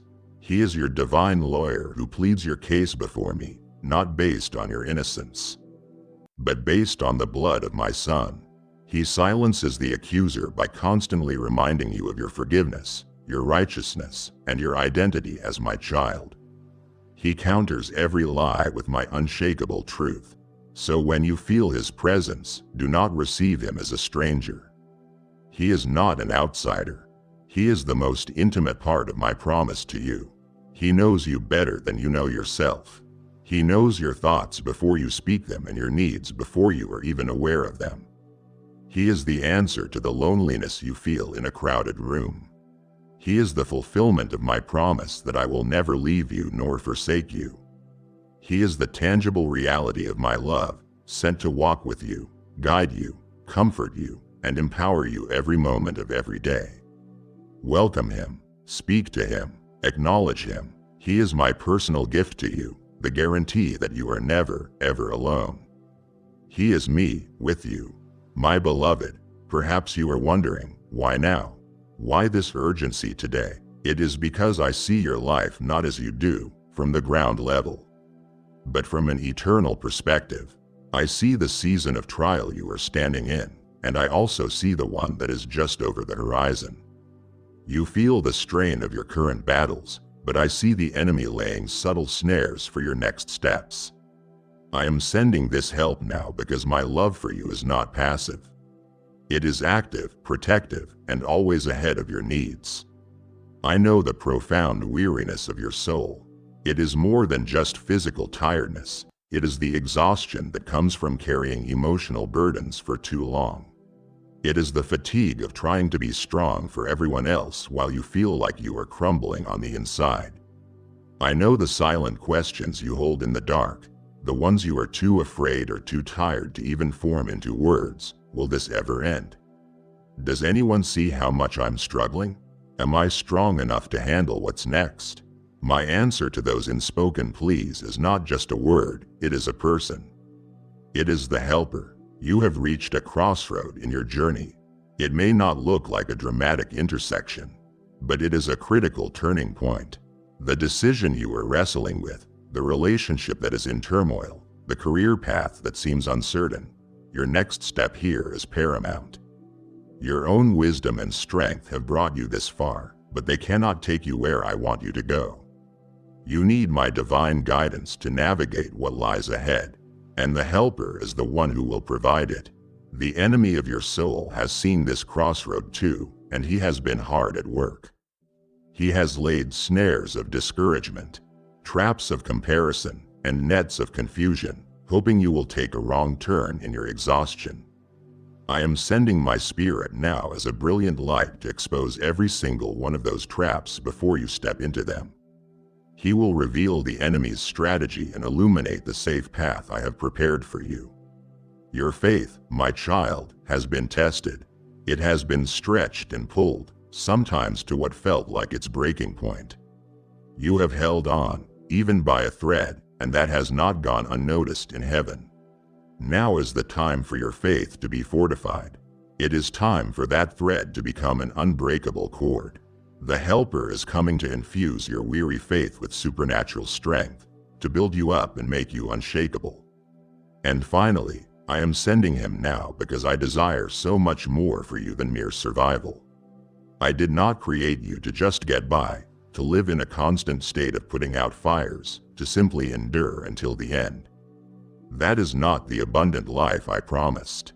I desire to lift you from that place of just surviving to a place of divine thriving.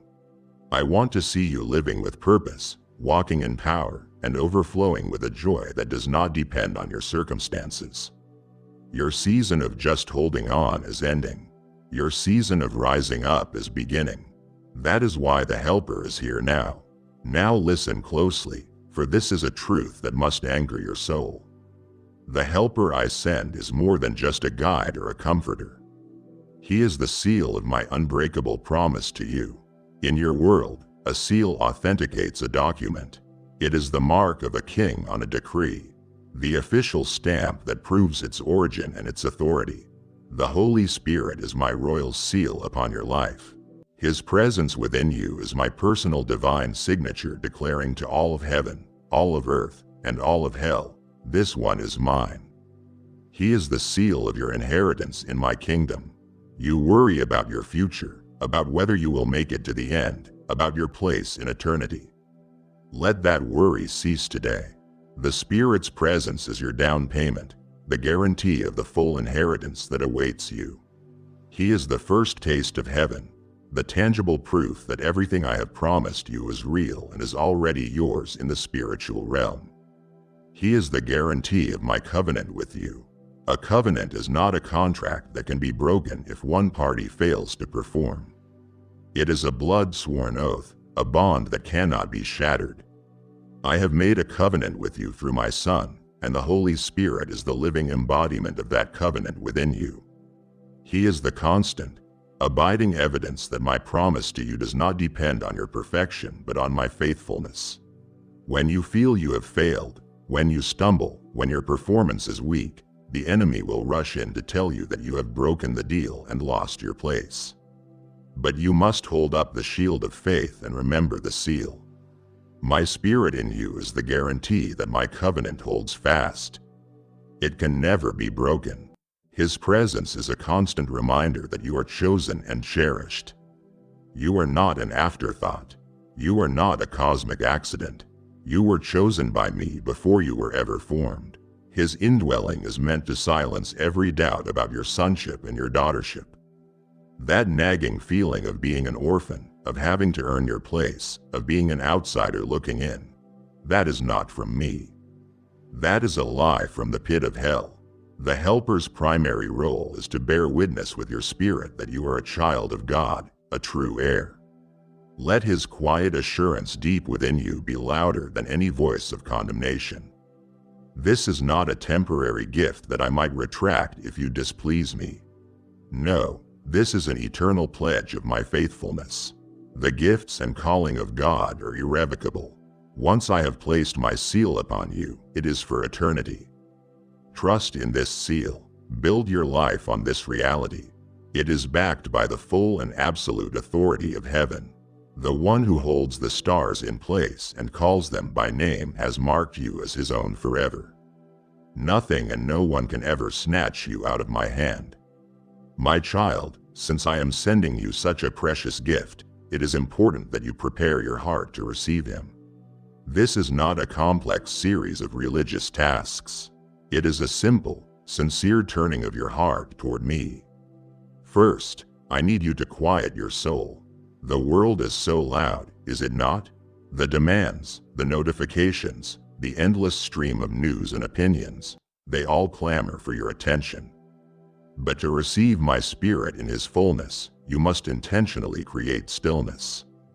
Turn off the noise, not just the television or the phone, but the frantic noise inside your own head. Find a quiet place, even for just a few moments. Breathe deeply. Let the chaotic thoughts settle. I am not found in the earthquake or the fire, but in the still, small voice.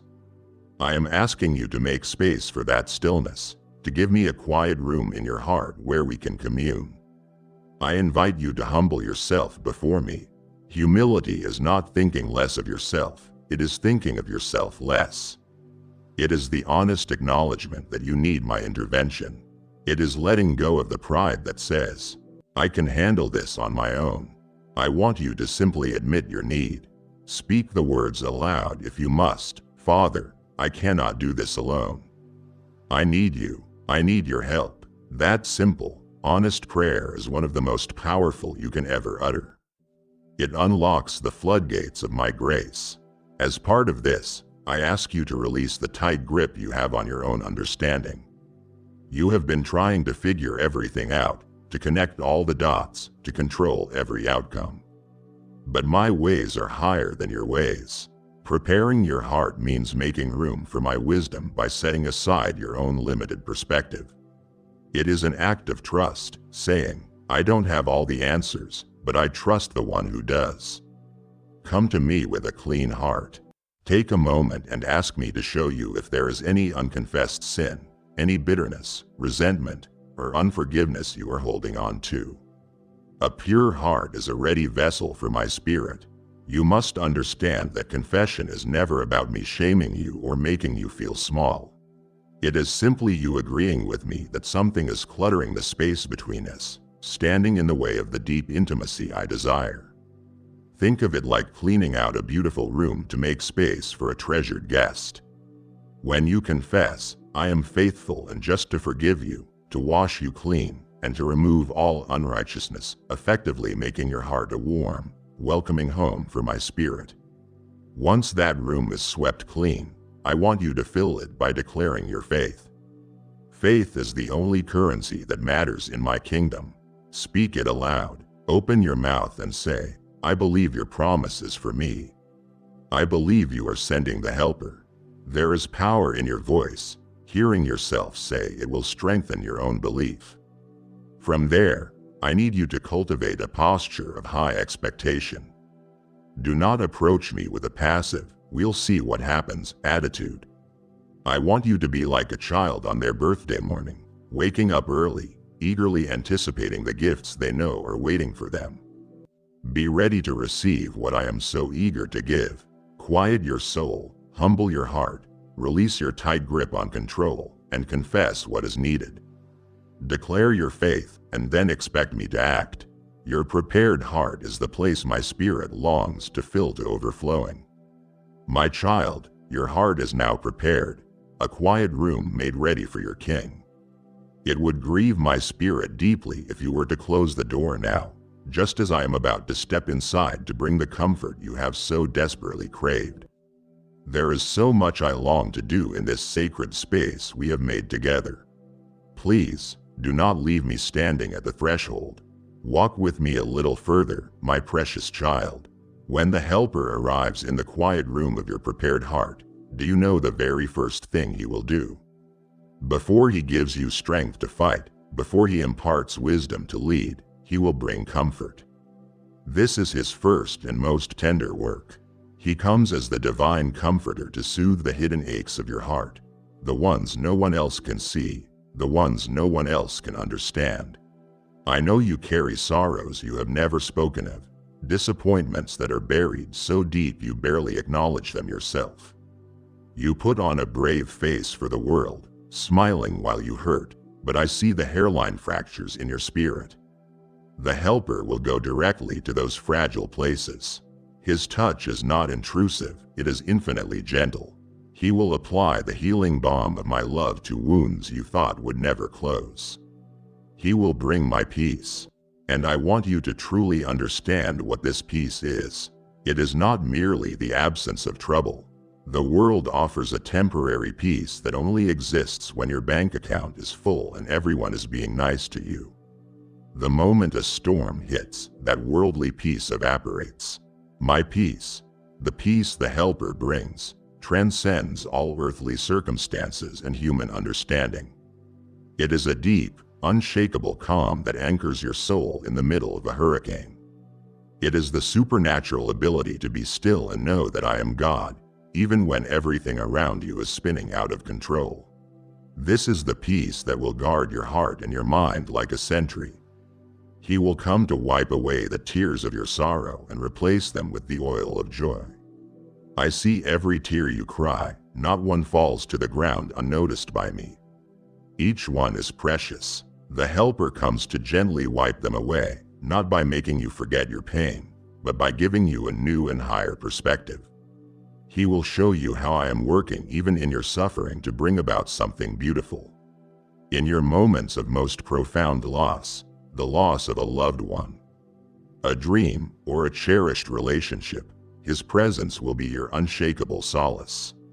When the words of friends feel hollow and their attempts to comfort fall short, he will be there, silently communicating a depth of empathy and love that needs no language. He will simply be with you in your grief, and in his presence, you will find you are not alone. He will not rush your grieving process, but he will ensure you do not grieve without hope. He will mend the broken pieces of your spirit with a gentleness only I can command.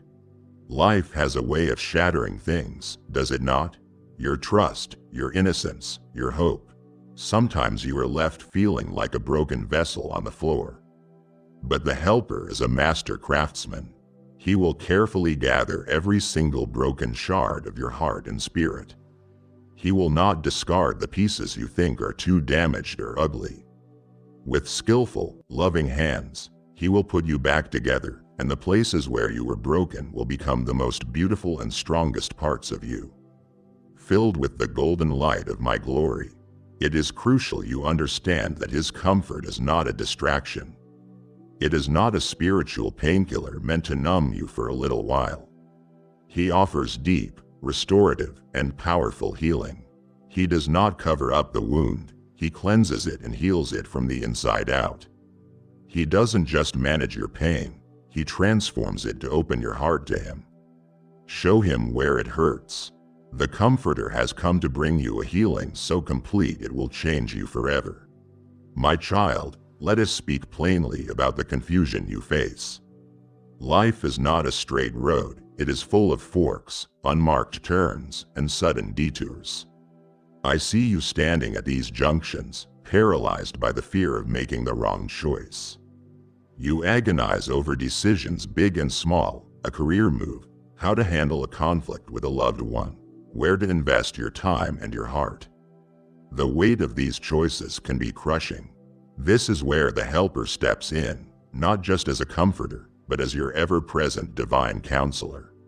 When you do not know which way to turn, when every path seems shrouded in fog, he will illuminate the correct one. Do not expect a booming voice from the heavens or a detailed map of your next 10 years. His guidance is often more intimate. It is a quiet, persistent peace that settles upon one option while the others feel anxious and striving.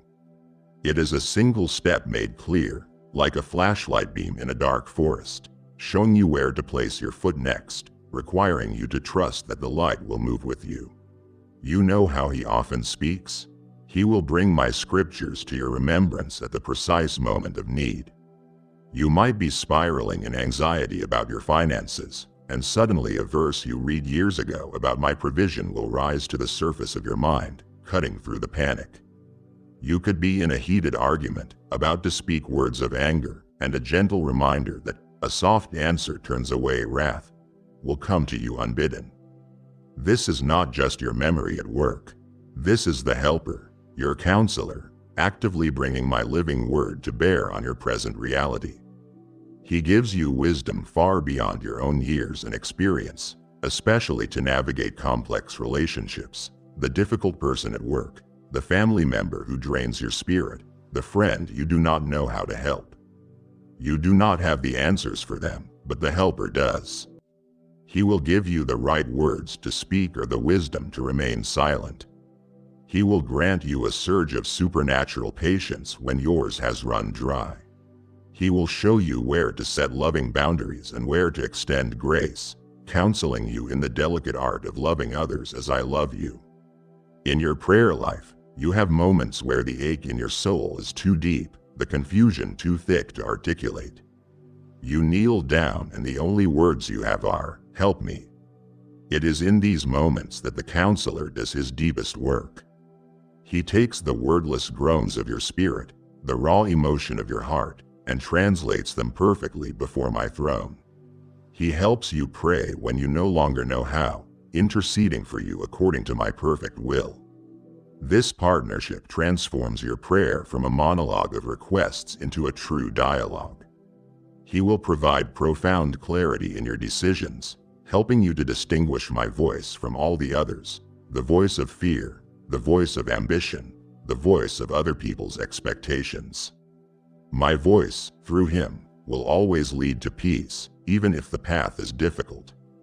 His counsel is not limited to your waking hours. He will counsel you in the night seasons, granting you insight as you rest. You will go to sleep with a tangled problem and awaken with a clear solution, a new perspective that was not there before. This is your counselor at work. Listen to him, lean on his wisdom. You have constant, 24/7 access to the greatest counselor in the universe. Do not neglect such a gift. My beloved, I want to speak directly to the parts of you that you hide, the areas where you feel most inadequate. You look at your life, you see your limitations, your past failures, your personality quirks, and that persistent inner critic whispers, "You're not smart enough, not strong enough, not disciplined enough." You look at the task before you, and your own heart tells you, "I can't." Hear me now. My response to your weakness is not disappointment. It is opportunity. Where you feel most inadequate, my helper's power is about to be made perfect. Your weakness does not disqualify you. It is the very prerequisite for my strength to be displayed in its fullness. As long as you rely on your own strength, you limit yourself to what is humanly possible.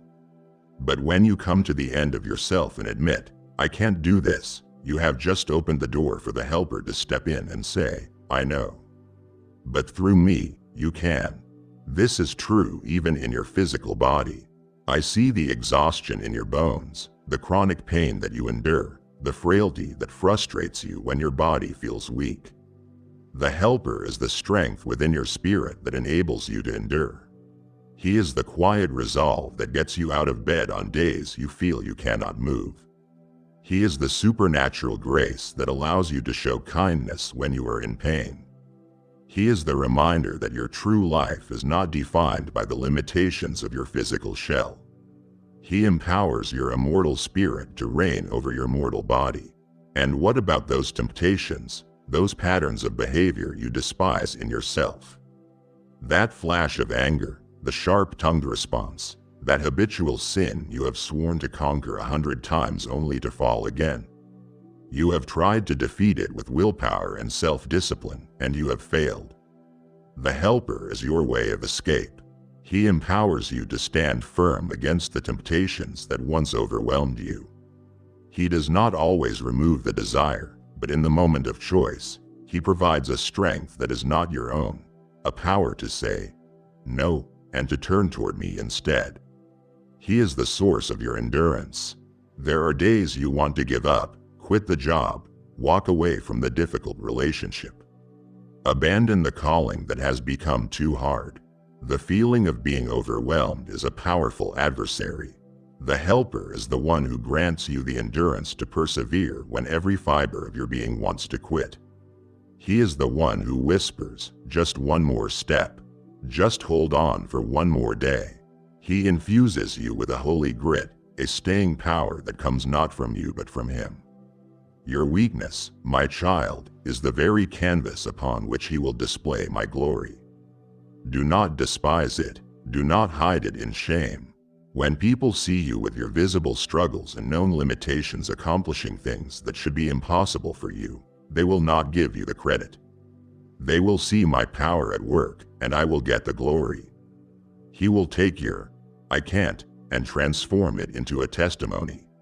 He will turn your greatest insecurity into the very thing that points the world to your magnificent God. Surrender your weakness to Him. Offer it as a sacrifice and watch as He transforms it into a vessel for a power you have only dreamed of. My child, you must understand that your struggles are not merely against flesh and blood. You are in a world where a spiritual battle is raging for your heart, your family, and your destiny. You do not have to fight this battle alone or unarmed. The Helper's role is to be your divine strategist and equipper in this spiritual warfare. He is the one who personally fits you with the full armor of my might. Think of this armor not as some ancient, clunky suit, but as your daily spiritual attire. He clothes you in the belt of truth to hold you together when the enemy attacks with lies and confusion. He places upon you the breastplate of righteousness, not your own, but Christ's, to protect your heart from condemnation and accusation. He fits your feet with the readiness of the gospel of peace, so you can stand firm and not be moved by the anxieties of this world. He hands you the shield of faith, which He empowers you to lift, extinguishing every fiery arrow of doubt, fear, and despair the enemy shoots at you. He places the helmet of salvation on your head, guarding your mind and your thoughts, reminding you constantly of who you are and whose you are. Type yes if you are ready for the blessings that you are about to receive.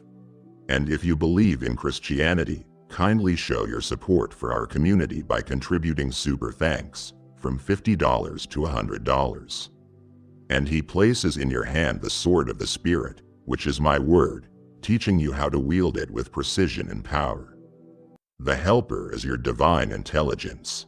He reveals the strategies of the adversary and shows you how to counter them. The enemy is not creative. He uses the same tactics of fear, shame, and deception repeatedly. The Helper will sharpen your discernment to recognize these schemes. You will begin to see the lie behind the temptation, the fear behind the threat. He gives you a holy awareness, a check in your spirit when something is amiss. He will help you recognize deception even when it is cloaked in light, distinguishing a good-seeming opportunity from a divinely ordained one. He will show you the subtle ways the enemy tries to sow discord in your relationships, and He will give you the wisdom to bring peace instead of strife. Your prayers, under his guidance, become mighty weapons. You may think your whispered prayers are weak, but when the Helper empowers them, they have the force to demolish spiritual strongholds. He will teach you to stop praying from a position of defeat and to start praying from a position of victory. He will guide you to pray with authority against the spirits of fear that torment your household, to break the power of anxiety over your mind, and to declare my promises over your circumstances. Most importantly, my child, his presence within you is a fortress that the enemy cannot breach. Your heart, when surrendered to him, becomes my holy ground, an impregnable stronghold. The enemy can rage outside the walls, he can shout lies and accusations, but he cannot enter unless you open a door to him through willful sin or unbelief. The Helper is the guardian of that gate. He is the divine presence that makes the demons tremble. It is in his name, through my authority, that you have been given power to tread on serpents and scorpions and over all the power of the enemy. This is not a power you conjure up yourself. It is my authority delegated to you and activated by the Helper who lives within you. Walk in this reality. You are not a defenseless civilian in this battle. You are a well-equipped soldier indwelt by the Spirit of the King, and your victory is already assured. My beloved, I have heard the silent prayer of your heart, the one that says, I want to share you with others, but I am afraid.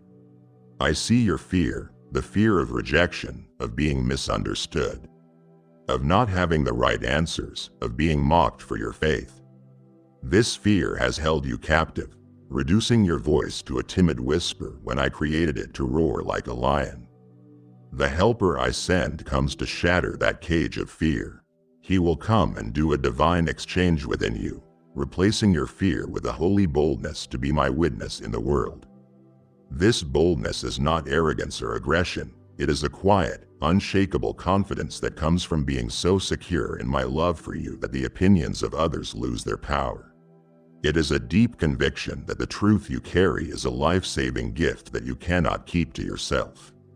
You will find yourself speaking up in situations where you once remained silent, not out of obligation, but out of a genuine, Spirit-given love for the people I have placed in your life. One of your greatest fears is that you will not know what to say. You feel inadequate, like you do not know enough theology to answer the hard questions. Release that burden right now. The Helper will give you the right words to speak in every situation. I promise you this, you will be in a conversation and a question will arise that makes your heart pound. But as you open your mouth in faith, the Helper will provide an answer, simple, loving, and profound, that you did not know you had. Trust him, he is your ever-present prompter. Your greatest tool for my kingdom is not your intellect, but your story. Your personal testimony of where you were and how I have transformed you is infused with a divine authority that captivates hearts. The Helper will teach you how to tell your story with power and authenticity. It is the story that no one can debate, for it is your lived experience of my grace. As you share it, he will anoint your words, and they will penetrate hearts in a way that clever arguments never could. He will begin to open doors for you to share my love with those who are lost. These are not doors you have to force open. They will be divine appointments orchestrated by him. A conversation with a coworker who is hurting, a moment with a neighbor who is searching, an opportunity to pray for a stranger in need. You will find yourself in the right place at the right time, equipped for the moment. As you step out in these small acts of obedience, you will find that you are no longer ashamed of the gospel, for you will see its power firsthand. You will see hearts soften, lives change, and hope being born right before your eyes. This is how faith becomes real and vibrant. The timid whispers you once offered in prayer for others will be transformed by the Helper into a lion's roar for my kingdom. You will begin to pray with boldness, speak with confidence, and live with a courage that can only come from being filled with the Spirit of the living God. Step out of the boat. The Helper is with you, and he will not let you sink. You are now beginning to see the strength I am placing within you, the armor I am fitting to your soul.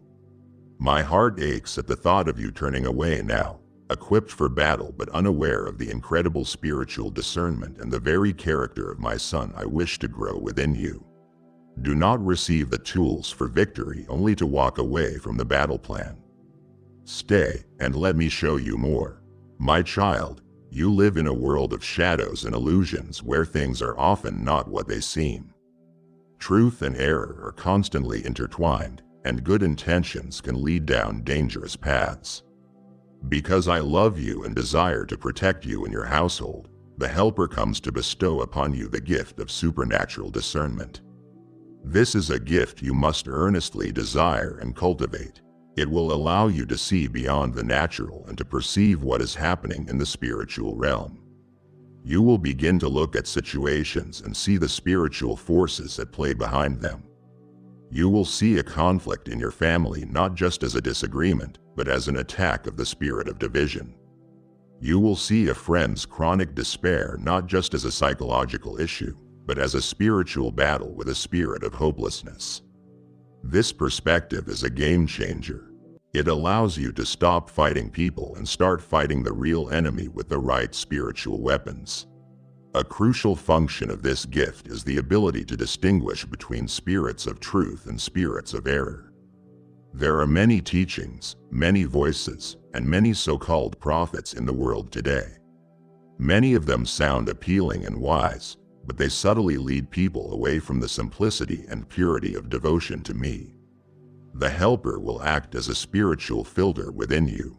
You will listen to a sermon, read a book, or hear an idea, and even if you cannot articulate exactly what is wrong, he will create a check, a subtle sense of unease in your spirit. He will be your internal truth detector, warning you, this is not from me. Do not receive it. Likewise, when you hear my pure truth spoken, he will cause your spirit to leap with recognition and peace. He will give you a holy caution concerning people and situations that are not of me. You will meet someone who seems charming and wonderful on the surface, but the Helper will raise a red flag in your soul, warning you to be cautious, to pray, to keep your distance. He will protect you from unholy alliances and toxic relationships that could shipwreck your faith. Trust this inner witness. Do not dismiss it as being judgmental. It is a gift of divine protection. On the positive side, discernment allows you to recognize my hand at work where others only see coincidence or luck. You will see the timely provision, the chance encounter, the open door, and you will know that was God. The Helper will connect the dots for you, revealing the tapestry I am weaving in your life, which will build your faith and fill your heart with gratitude. This discernment will protect you and your household from hidden dangers, both spiritual and natural. It will guide you toward partnerships and alliances that are divinely ordained. The Helper will give you a deep sense of rightness and peace about the people I am bringing into your life to help you, sharpen you, and run with you. He is actively weaving your story together with the stories of others to create a beautiful and powerful testimony for my glory. Pay attention to his gentle nudges and quiet warnings. To walk with discernment is to walk in safety, in wisdom, and in alignment with my perfect will for your life. My precious one, the world around you is obsessed with outward appearance and performance. It measures your worth by your success, your productivity, your achievements. But the work of the Helper is primarily an inside job. While the world screams for you to do more, he whispers for you to become more. His ultimate goal is to cultivate my very own character within you, a harvest the Scripture calls the fruit of the Spirit. This is the greatest and most profound miracle he will ever perform in your life. This is not about you trying harder to be a better person. You have already walked that exhausting road of self-improvement, haven't you? You have tried to be more patient only to snap in frustration. You have tried to be more loving only to feel resentment creep in. The fruit of the Spirit is not produced by your striving, it is grown by his indwelling. Your part is to simply abide in me, to remain connected to the vine, and allow him, the divine gardener, to do the work. He will begin by cultivating love, joy, and peace. This is not the world's love, which is conditional and fleeting. It is my love, a supernatural ability to extend grace and compassion to the person who frustrates you most, to seek the best for someone who has wronged you. It is a love that gives without expecting anything in return. And He will cultivate joy, a deep, settled gladness in your soul that is not dependent on whether you are having a good day. It is a joy that can coexist with sorrow, a quiet hum of heaven's music that plays underneath all the noise of your circumstances. And with it, peace, the deep inner tranquility that I give, a steadfast calm that comes from knowing I am in control even when your life feels chaotic. As you yield to Him, He will then begin to grow patience and kindness in the soil of your everyday interactions. Think of your daily frustrations, the slow driver in front of you, the long line at the store, the difficult technology that will not cooperate, the loved one who just is not listening. In these moments, your natural tendency is to boil over with irritation. But the Helper will begin to produce patience, an inner spaciousness that allows you to breathe instead of react. He will stretch your capacity to endure delays and difficulties without losing your peace. And alongside it, kindness will blossom. This is not just about being polite. It is the proactive desire to demonstrate my tenderness to others. It is the gentle word instead of the sharp retort, the small act of service for someone who is struggling, the willingness to go out of your way to lighten another's load. It is my love in practical, everyday shoes. Then He will cultivate goodness and faithfulness. Goodness is my moral compass living inside of you. It is a heart that desires integrity, that does the right and honest thing even when no one is watching and when the wrong thing would be easier. And faithfulness will become the hallmark of your reputation. It is the Spirit-given ability to be reliable, to keep your promises, to finish what you start, to be a person of your word. It is the reflection of my own unchanging faithfulness to you. Finally, He will develop in you a profound gentleness and self-control. Gentleness is not weakness, it is strength under perfect control. It is the ability to handle delicate situations and fragile hearts with the care of a master shepherd. It is responding with grace when you have every right to respond with force. And self-control, oh, my child, what a gift this is. It is the Helper's power at work within you to say no to the destructive impulses of your flesh. It is the ability to control your temper, your appetite, your tongue, your thoughts. It is the very power that sets you free from the tyranny of your own impulses. You must understand, this beautiful harvest is not for your glory. It is not so you can feel proud of how spiritual you have become. This fruit is meant to be a taste of me for a hungry and watching world. When people see this supernatural character growing in you, they will see a reflection of me. The inward transformation He performs, making you more like my Son, is the greatest proof of my presence in your life. My child, as the fruit of my Spirit begins to grow within you, your heart will stir with a holy desire to share this harvest with a starving world. If you feel this divine nudge to send this life-giving word to another soul, know that it is my invitation to partner with me. Your gift is not money. It is a seed that carries the message of the Helper to ground that is barren and dry. I declare over you my promise, give, and it will be given to you. A good measure, pressed down, shaken together and running over. A soul is waiting for the fruit you are about to send them. Do not delay this divine appointment. Sow your seed now through the super thanks or the sacred link provided. My beloved, let us be honest about prayer. There are times it feels like a duty, a chore on your spiritual to-do list. There are times you feel your words are empty, bouncing off the ceiling. You wonder if I am listening, or you simply do not know what to say. You carry burdens so heavy that when you kneel, the words will not come. I see this struggle, and I am sending the Helper to completely revolutionize your prayer life, to transform it from a monologue of duty into a dialogue of delight. He will begin by teaching you how to pray according to my will. You often worry if you are asking for the right things, afraid to ask for something that is outside of my plan. The Helper gently aligns your heart with mine. He begins to shift your desires until they mirror my own. You will find yourself praying less for comfort and more for courage, less for an easy life and more for a fruitful one. You will start to pray for the things that are on my heart, for the lost, for justice, for my kingdom to come. And when you pray according to my will, you can pray with absolute confidence, knowing that your prayer is already answered.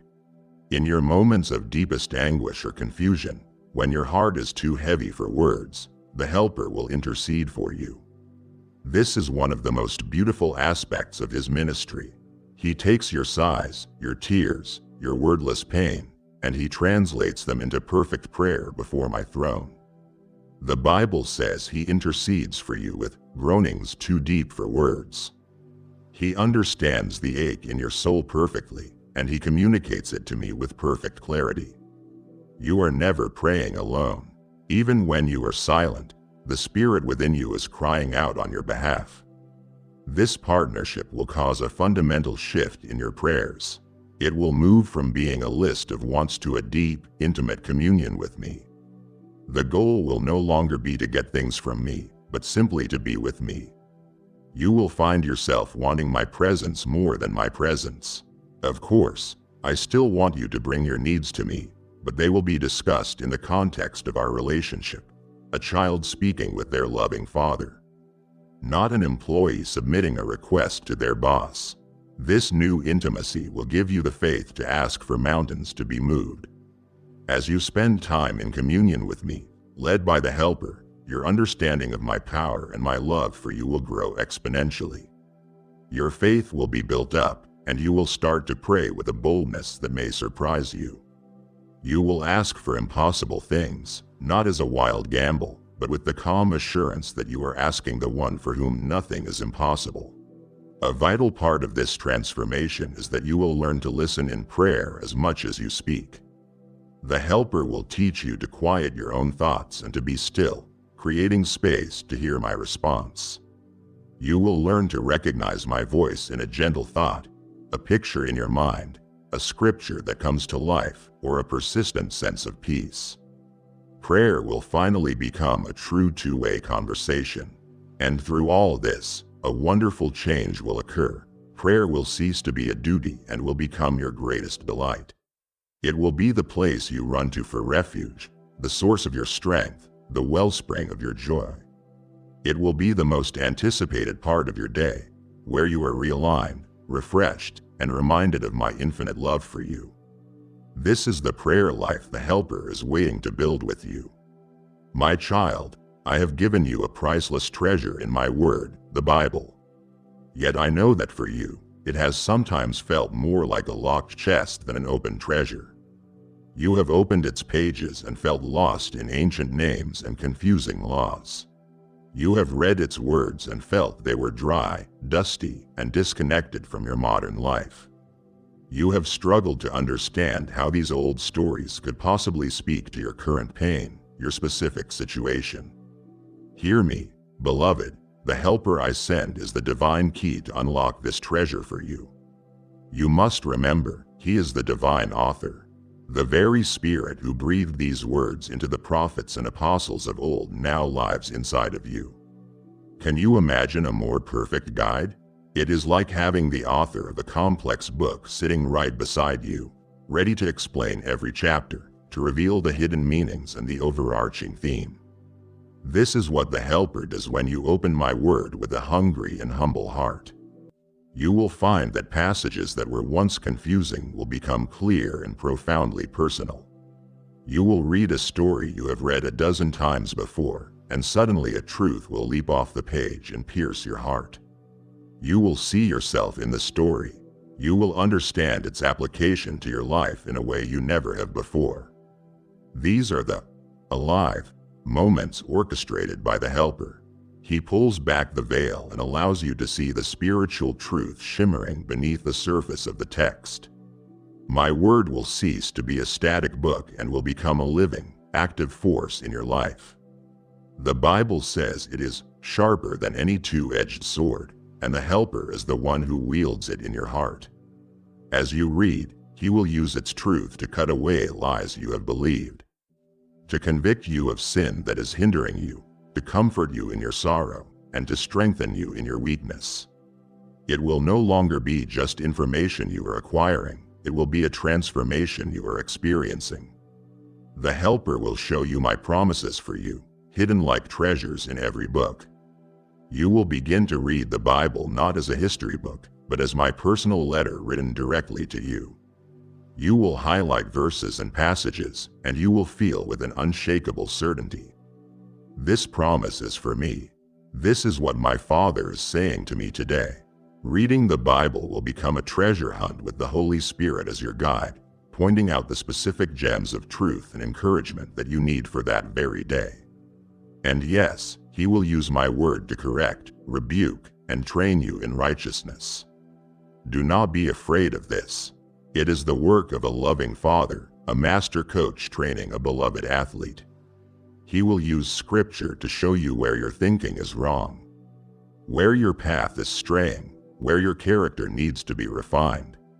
This correction is not to condemn you, but to heal you, to protect you, and to make you more effective for my kingdom.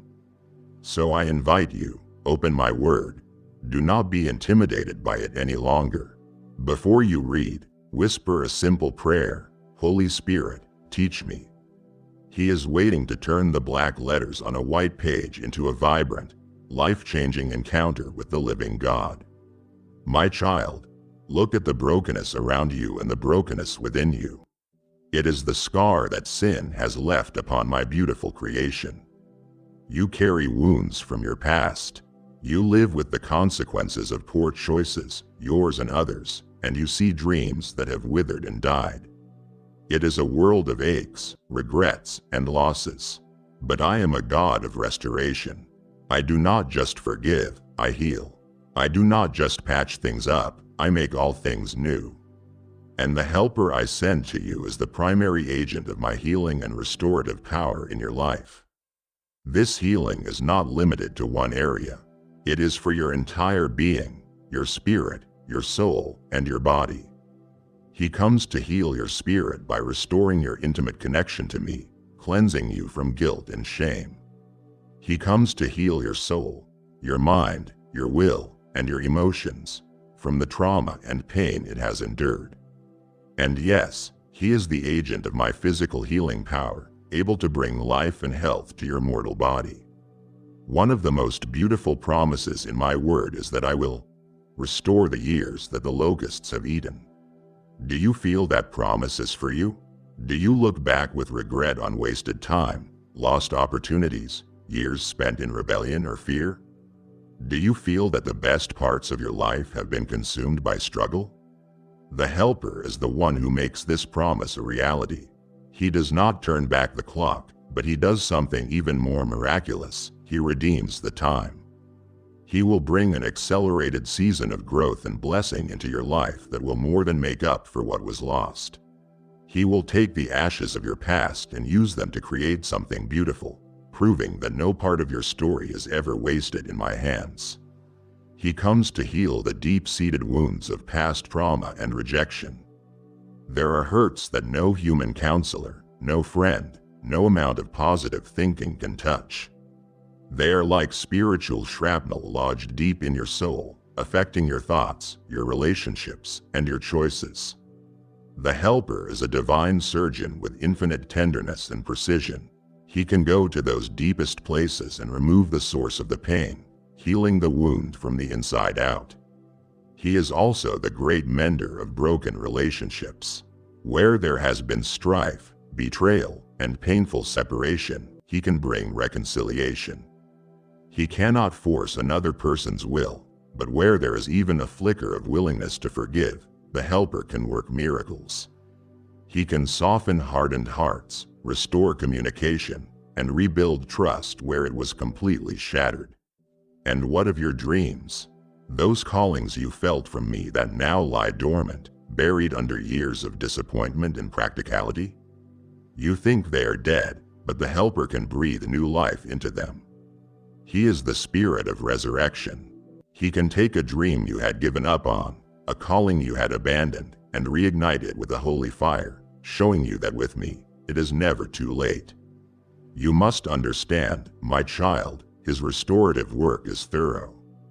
He does not do a quick, superficial fix. He is committed to a deep, lasting restoration that reaches the places no human hand can touch. He is my promise to you that nothing in your life is so broken that it is beyond my ability to redeem and restore. Let him begin his work in you today. We have waded into the deep waters of your heart, inviting my spirit's healing into the most wounded places. It would wound my own heart if you were to stop here, content with healing but missing the heavenly perspective and the specific anointed calling I have for your restored life. The restoration is for a purpose. Do not abandon the purpose now that the healing has begun. Continue this sacred journey with me. My child, your greatest struggle is often one of perspective. Your earthly troubles feel so large, so immediate, so all-consuming. The pressure at your job, the worry over your child, the pain in your body, the fear about the future, these things can fill your entire field of vision, blocking out the light and making you feel trapped and overwhelmed. The Helper comes to perform a miracle of sight. He comes to grant you a heavenly perspective. He will gently lift your eyes from your temporary troubles to eternal realities. He does not ask you to deny your pain or pretend your problems do not exist. Instead, he helps you to see them in their proper context against the vast backdrop of eternity. From this vantage point, the mountains of today begin to look like the molehills they truly are. You will change your focus from the temporal, which is passing away, to the eternal, which will last forever. As your perspective shifts, you will begin to see people and circumstances as I see them. This is a transformative gift. That person who irritates you beyond measure, the Helper will allow you to see past their frustrating behavior and catch a glimpse of their hidden pain, their deep insecurity, the very reasons they act the way they do. You will begin to see them not as an obstacle, but as a soul I love dearly, and compassion will begin to replace your annoyance. You will look at a difficult trial not as a punishment, but as I see it, a divine opportunity to refine your character, to deepen your dependence on me, and to display my glory to others. His heavenly lens changes everything. With this new perspective, earthly treasures will begin to lose their luster. The relentless pursuit of more money, a bigger house, a higher position, more recognition, it will all start to seem like a trivial game. The Helper will give you a taste of the riches of my kingdom, the joy of my presence, the value of a transformed soul. And these things are so deeply satisfying that the trinkets of this world will no longer hold the same power over you.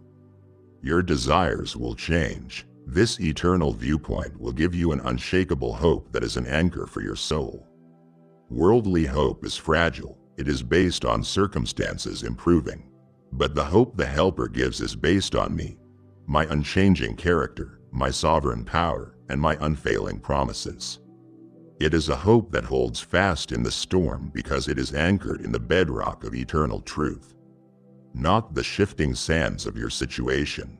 Your priorities will naturally begin to align with my kingdom purposes. You will find yourself investing your time, your energy, and your resources in things that have eternal value, in relationships, in serving others, in growing closer to me. Your decision-making will be filtered through a new question: will this matter in eternity? Ultimately, the Helper will teach you how to live as a citizen of heaven who is temporarily residing on earth. Think of yourself as my ambassador in a foreign land. Your true home, your true culture, your true allegiance is with me. The Helper is here to teach you how to live out the values of your heavenly home while you complete your assignment here on earth. This perspective does not remove you from the world. It empowers you to be a force for light and change within it, living for the applause of heaven, not the fleeting approval of man. My beloved, I must speak to you about your purpose. I know that in the quiet moments, a question echoes in your soul. Why am I here? What is my life? You look at the world, you see people with great invisible talents, and you feel ordinary, insignificant, as if you have nothing special to offer. Banish that thought. That is a lie whispered from the shadows. You are not an accident. You are a divine design crafted with a unique and specific purpose in mind. And the helper I send to you comes to anoint you for that very calling. This anointing is not a strange or mystical feeling reserved for a select few. It is my supernatural empowerment, a divine enabling for the specific tasks I have created you to do. The helper will anoint you with the precise gifts needed for your divine purpose. These are not always flashy. For one, it may be the gift of teaching, the ability to take complex truths and make them simple and clear. For another, it may be the gift of mercy, a profound and supernatural empathy that allows you to comfort the hurting in a way no one else can. For another still, it may be the gift of administration, a divine knack for organizing people and resources to accomplish my will. Do not dismiss the things that come naturally to you. They are often the very areas the helper has gifted and wants to anoint. The helper will reveal this unique calling I have placed upon your life. It is not a secret I am trying to keep from you. His role is to make it plain. He will do this by highlighting the intersection of your passions, your experiences, and your spiritual gifts. What are the things that break your heart? What are the needs you see in the world that you feel a burning desire to meet? What are the skills you have acquired, even through painful experiences? The helper will begin to weave these threads together, showing you a pattern, a purpose that has been there all along. He will equip you to serve me in a way that no one else can. I do not call you to a task without giving you the tools to complete it. Once your calling becomes clearer, the helper will begin to sharpen your skills, to open the right doors of opportunity, and to bring the right people across your path to help you. He is your divine equipper. When you begin to step out in your calling, the helper's anointing will bring supernatural effectiveness to your natural efforts. You will experience what it is like to have my favor resting upon your work. A simple word of encouragement you give will have the weight to change someone's entire week. A small act of service will have a ripple effect of blessing you could never have imagined. A business idea he gives you will prosper in ways that defy logic. This is the anointing. It is my spirit breathing on your efforts, multiplying them, and producing results that are far beyond your own human ability. You will begin to bear fruit that will last for eternity. The achievements of this world, the promotions, the awards, the accolades, they will all fade. But a life that is changed because you walked in your anointing? A soul that finds me because you were obedient to your calling? That is a fruit that will last forever. Now, hear this command from your loving Father. Do not covet another's anointing. It is so easy to look at someone with a more public or seemingly glamorous calling and to feel envious. Do not do it. Their anointing was tailor-made for their destiny, and yours is tailor-made for you. To covet theirs is to despise the beautiful, unique gift I have given you. Embrace your calling. Ask the helper to reveal it, to anoint you for it, and to empower you to walk in it. Your life has a magnificent purpose. It is time to live it. My child, we must talk about your family, about the patterns and struggles that have been passed down through your bloodline. You may look at your life and see the same struggles your parents faced, and perhaps even their parents before them, a persistent spirit of poverty, a destructive cycle of anger, a pattern of broken relationships and divorce, a dark thread of addiction, a paralyzing grip of anxiety and fear. You may have resigned yourself to thinking, this is just the way my family is. This is just the way I am. I declare to you today that this is not my will for you. These are not character traits, these are chains, and the helper I have sent to you is the divine chain breaker. His power is greater than any inherited sin, any demonic influence, any destructive pattern passed down through your bloodline. He is the power that shatters these chains of generational sin forever. Through my Son's sacrifice on the cross, I have given you the authority to renounce and break every single one of these curses. You are not a helpless victim of your family's history. The moment you became my child, you were given a new spiritual bloodline. You are no longer bound by the past. The Helper is here now to empower you to walk in that freedom. He will give you the discernment to identify these patterns and the authority in prayer to renounce their hold over your life and your future. I am calling you to become a chain breaker in your family line. You are a pivotal person, a history maker. You are the one I have chosen to stand in the gap and say, "As for me and my house, this curse stops here. This pattern of destruction ends with me." Your life is meant to be a divine turning point for your entire family tree. The legacy of brokenness, addiction, poverty, and fear that you may have inherited is not the legacy that you have to pass on to your children and your children's children. Because of the Helper's work in you, the destructive patterns will cease with you. Imagine that the anger that has plagued your family for generations will be replaced by your gentleness. The poverty mindset will be replaced by your generous and prosperous spirit. The cycle of divorce will be broken by your faithful and loving marriage. You are not just getting freedom for yourself, you are securing a new, blessed inheritance for all who come after you. The Helper is here to help you rewrite your family's legacy. The old story was one of pain and bondage, but you and I, together with the Helper, are writing a new story. A story of grace, redemption, healing, freedom, and blessing. Where the enemy had established a stronghold of addiction or despair in your bloodline, your life, surrendered to the Helper, will now become a stronghold of righteousness and hope. This is your high calling. Type yes if you are ready for the blessings that you are about to receive.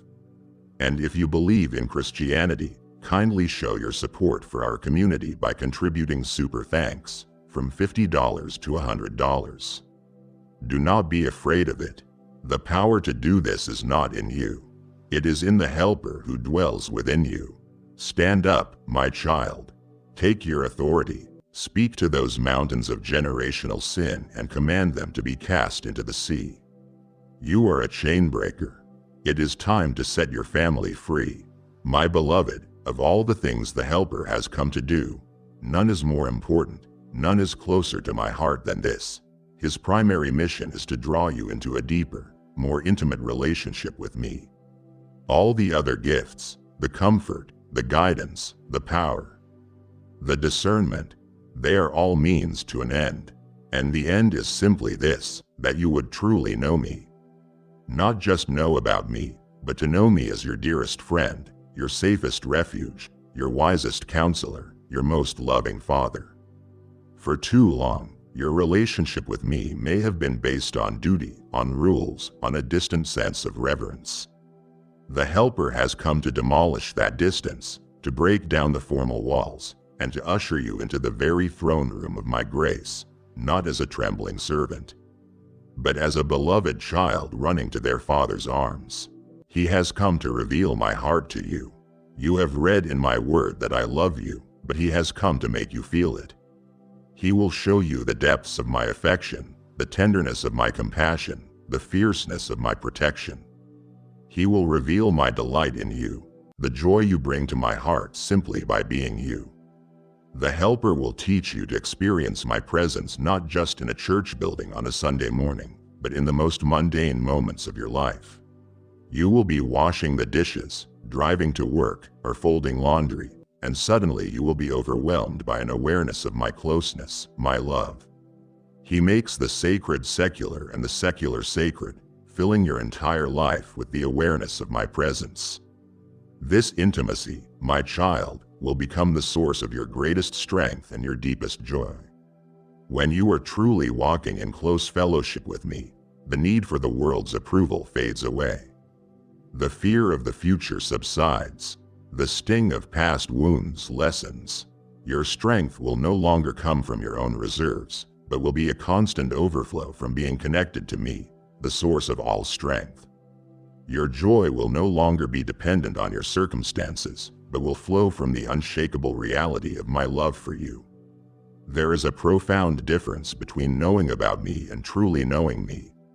You can know all the facts about a person, their history, their accomplishments, their characteristics, without ever having a real relationship with them. Many of my people know about me. They have studied my word, they know the doctrines, they can recite the history. But the Helper has come to move you beyond intellectual knowledge into relational experience. He wants to introduce you personally, intimately, to every facet of my being. He wants you to know me as Father, the one who protects, provides, and establishes your identity.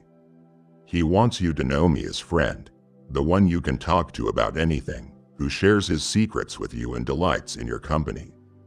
And he wants you to know me as Sovereign Lord, the one whose wisdom is perfect, whose plans are good, and to whom you can joyfully surrender every aspect of your life.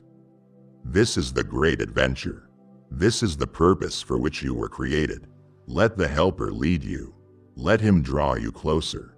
True, deep, life-altering intimacy with me is what you were made for. And it is the greatest joy I can ever give you, my child.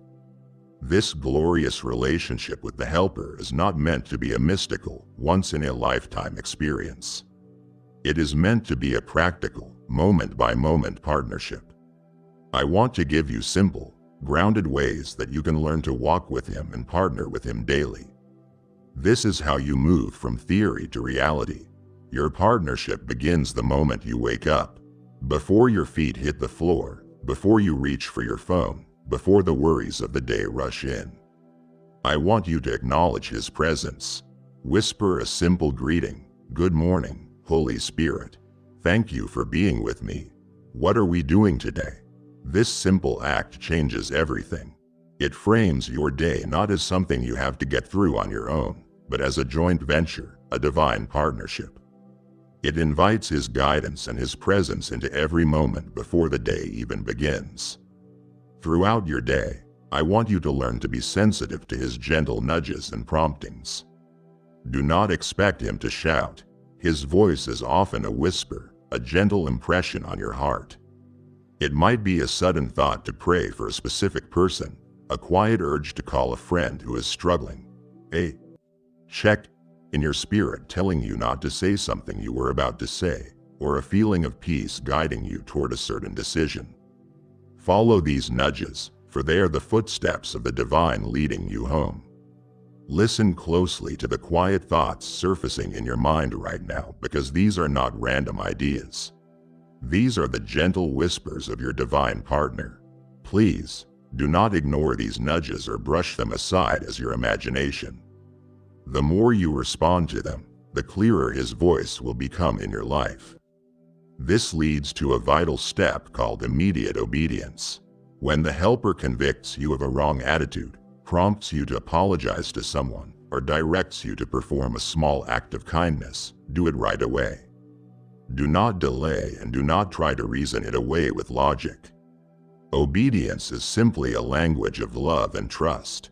Every time you obey his prompting, you are strengthening your connection to him and making your spirit more sensitive to his leading. Hesitation and procrastination in the spiritual realm only grieve him and dull your ability to hear clearly. I invite you to talk to him throughout your day as your constant companion. You do not need to wait for a designated quiet time or a church service to speak with him. Talk to him in the car, at your desk, or while you are walking through the grocery store. Share your frustrations, your small victories, your lingering questions, and your observations. Make them a part of the running monologue of your life. This habit transforms your relationship from a formal appointment into a constant, flowing communion. As you walk and talk with him, learn to yield your emotions and your thoughts to his healing work. When you feel a sudden surge of anger, fear, or self-pity, do not just act on it. Pause in that moment and consciously surrender that feeling to the Helper.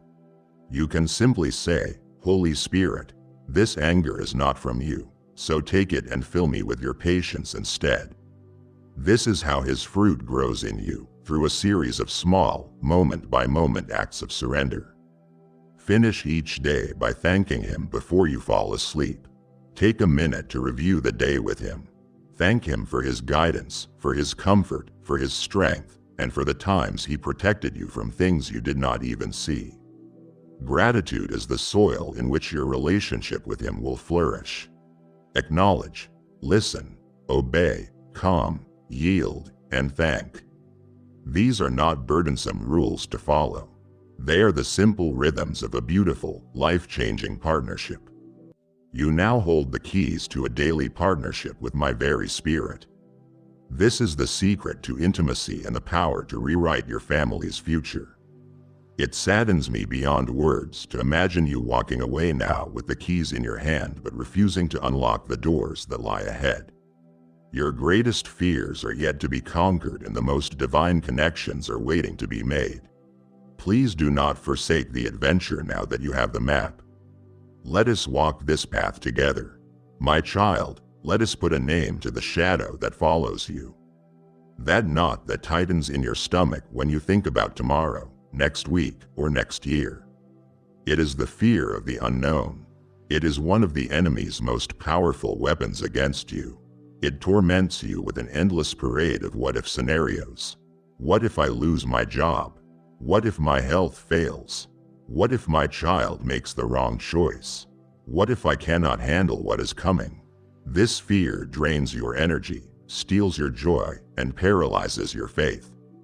The Helper has come to wage war against this fear and to set you free from its torment.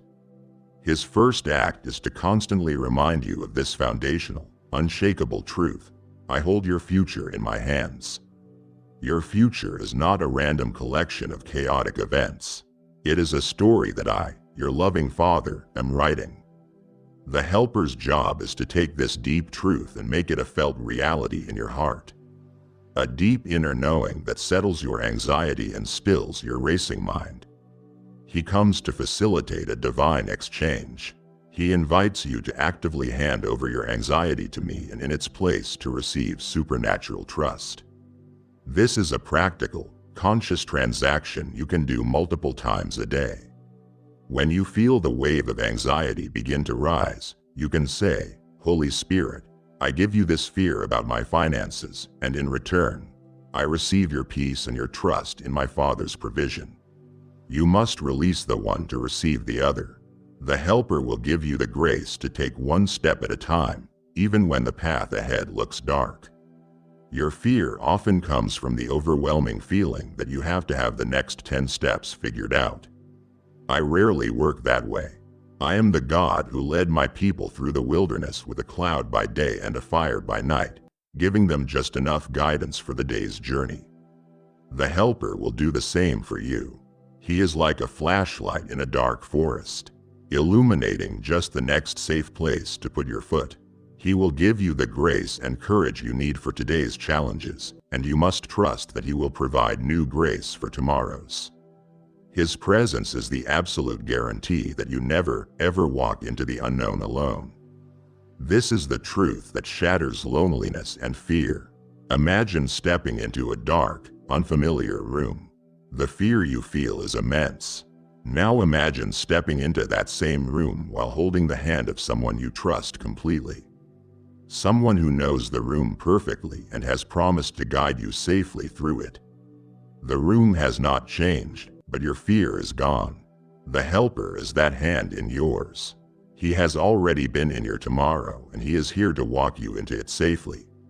When fear assaults your mind, you must fight back with the truth of my word.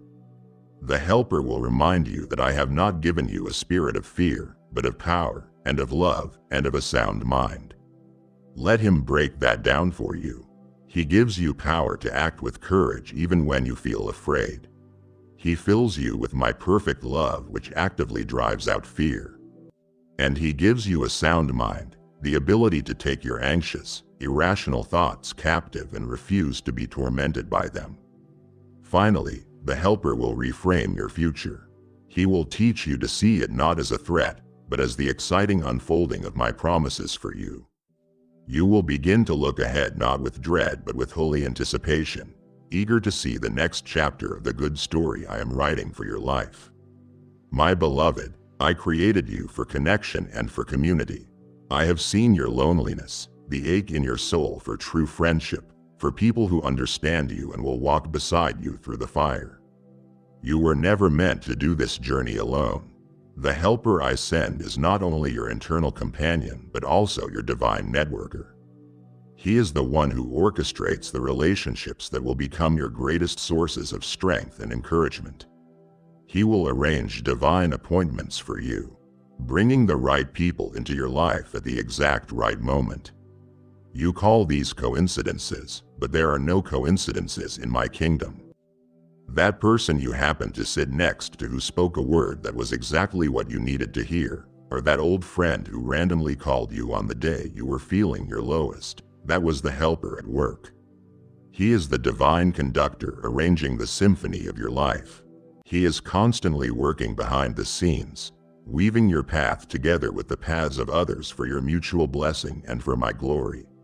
Stop seeing your life as a series of random events and start looking for his masterful hand in the people you meet. He will connect you with fellow believers who will sharpen and encourage you. You have longed for a community where you can be your true self, where you do not have to pretend to be perfect. The helper will guide you to these people. They will not be superficial acquaintances. They will be brothers and sisters who will celebrate your victories without jealousy, who will weep with you in your sorrows, who will speak the hard truth to you in love, and who will cover you in prayer. These are the relationships that reflect my heart for the church, and the helper is the one who builds these bonds of authentic love.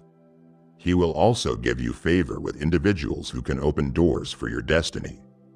There are people who hold keys to the next season of your life, perhaps a leader in your field, a person of influence, or a mentor. You cannot force these connections, but the helper can go before you and soften their hearts, causing them to see the gift I have placed in you and to look upon you with favor. He will grant you an influence that is not your own, opening doors that no man can shut. Just as he connects you, he also protects you.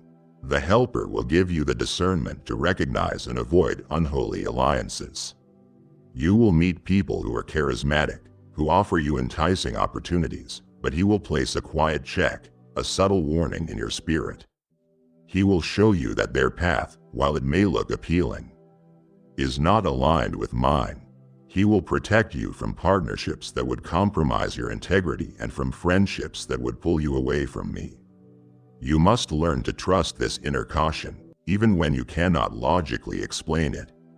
These divinely appointed relationships, both the ones he brings and the ones he helps you avoid, will be a source of profound strength and blessing. And you must see the larger picture.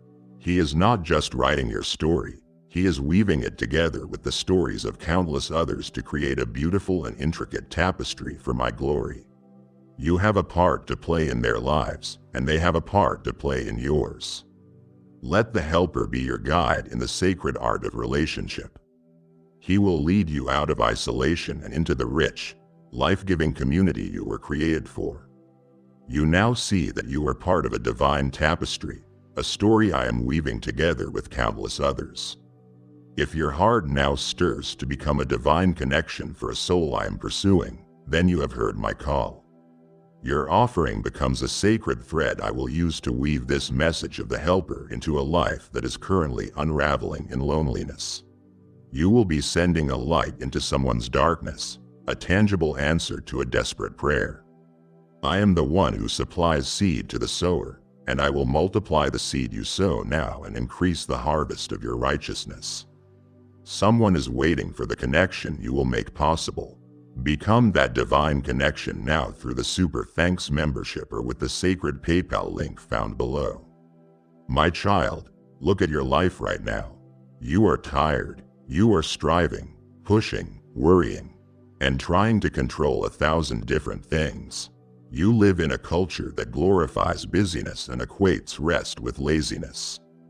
As a result, your soul is weary, your mind is anxious, and your body is paying the price.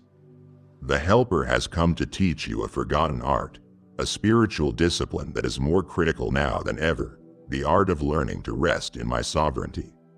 This is not about taking a nap. It is about a profound inner posture of trust that allows you to cease from striving. I see you paddling your boat furiously against a relentless current, exhausted and getting nowhere. The Helper is inviting you to lay down the oars, to stop fighting, and to trust the current of my spirit to carry you. This is the rest I offer. It is a release from the exhausting burden of having to make everything happen yourself. This rest begins with learning to quiet your soul even when the storms of life are raging around you. The Helper is the one who can bring that inner stillness. He is like a divine soundproofer for your heart, quieting the frantic voices of fear, panic, and what if that scream for your attention. In that quiet, you can finally hear my whisper, "Be still and know that I am God." This rest is also about learning to trust my timing. I know this is difficult for you. You have a timeline in your mind for how things should unfold, when that prayer should be answered, when that breakthrough should come, or when that relationship should be healed.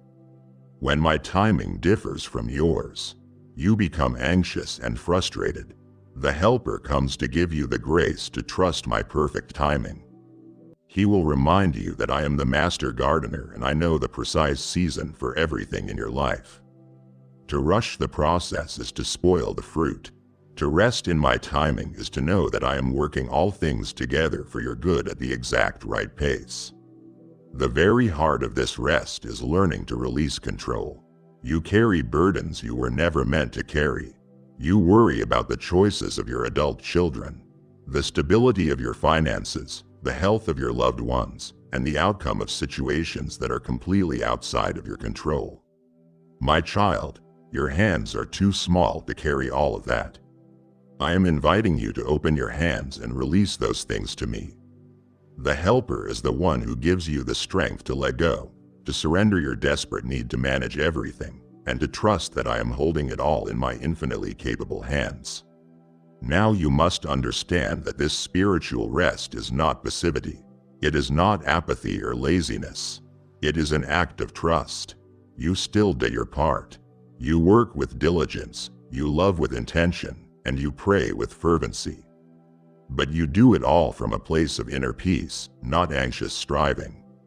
You do what you can do, and you actively trust me to do what only I can do. And here is the beautiful promise: in this place of rest, you will find your strength renewed like the eagle's. It is when you cease from your own frantic efforts that I can infuse you with my supernatural strength. You will find that you can soar above the very storms that used to exhaust you. Let the Helper teach you this rhythm of grace. Let go, trust me, enter my rest and find the strength you have been searching for. My beloved, we must now speak of a matter that can be uncomfortable, but it is rooted in the deepest love imaginable. It is the Helper's work of conviction and your ongoing process of inner healing. The enemy, the accuser, has twisted this beautiful work into something ugly. He wants you to confuse the Helper's loving conviction with his own cruel condemnation. So, let us make the distinction perfectly clear. Condemnation is the voice of the enemy. It is a heavy, crushing weight that brings shame and hopelessness. It shouts, "You are a failure. You always mess this up. You are worthless." It defines you by your sin and leaves you feeling distant from me. The conviction of the Helper is the exact opposite. It is a specific, gentle, and hopeful voice.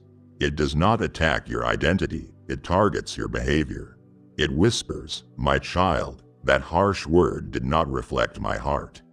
That attitude of bitterness is hurting you. Let us deal with this together so you can be free." Conviction never brings shame. It brings a godly sorrow that leads to repentance and a joyful return to intimacy with me. It is the voice of a loving father correcting a child he adores. The Helper will gently reveal the areas of your life that are not pleasing to me. His work is not like a harsh, glaring spotlight that exposes you for all to see. It is more like the gentle light of dawn slowly and lovingly illuminating the corners of your heart that have remained in shadow. He will show you a hidden prejudice you did not know you had, a subtle idol of comfort or control that you have been protecting, or a root of unforgiveness that has been poisoning your soul. He does this not to wound you but to heal you. You must reframe this experience. The Helper's conviction is one of the most profound gifts of my love. It is proof that I love you far too much to leave you stuck in patterns of sin that are destroying your peace, damaging your relationships, and hindering your fellowship with me. To be left without conviction is to be abandoned, and I will never, ever abandon you. The ultimate purpose of this process, which we call sanctification, is to make you more and more like my Son, Jesus. That is the goal. Every time the Helper convicts you and you respond with repentance, another piece of the old, selfish nature is chipped away and the beautiful image of Christ within you is more clearly revealed.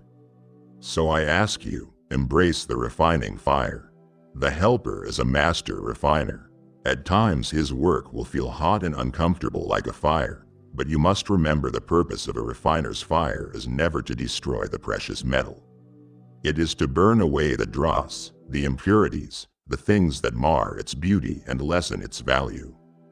The Helper knows exactly how much heat to apply. He will never give you more than you can bear.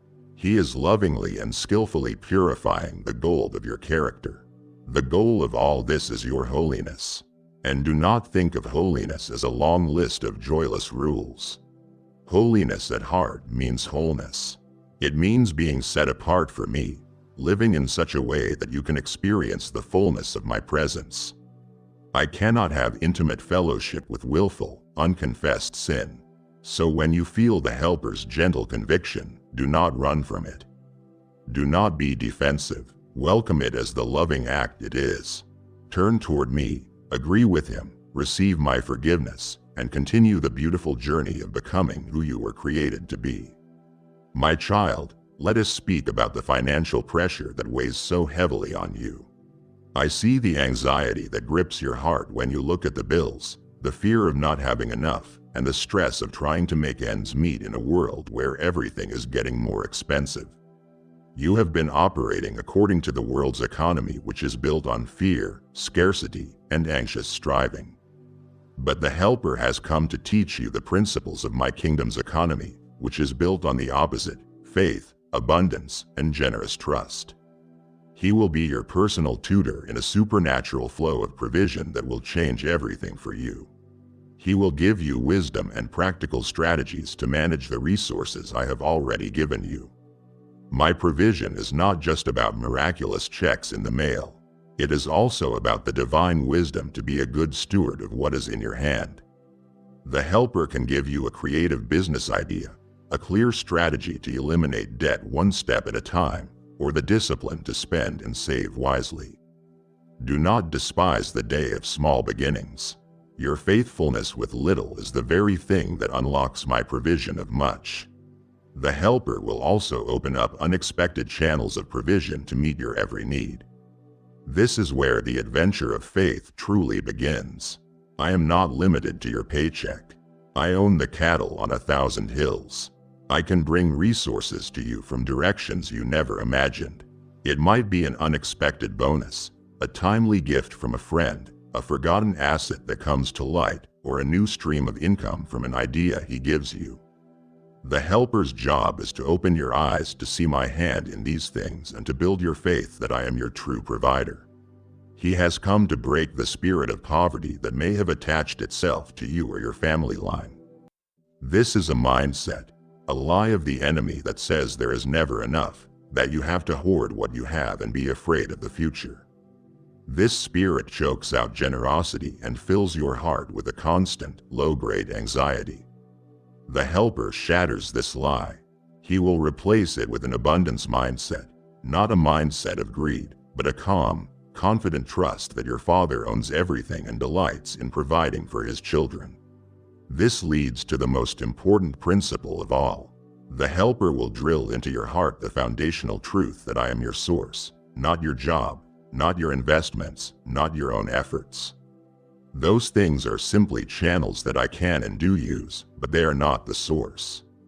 Channels can dry up, jobs can be lost, economies can fail, but your source is infinite, unchanging, and eternally faithful.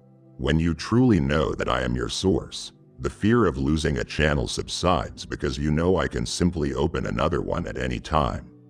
And here is the ultimate purpose of my provision. The Helper will empower you not only to be blessed but to become a generous blessing to others. I do not prosper you so that you can simply increase your standard of living, but so you can increase your standard of giving.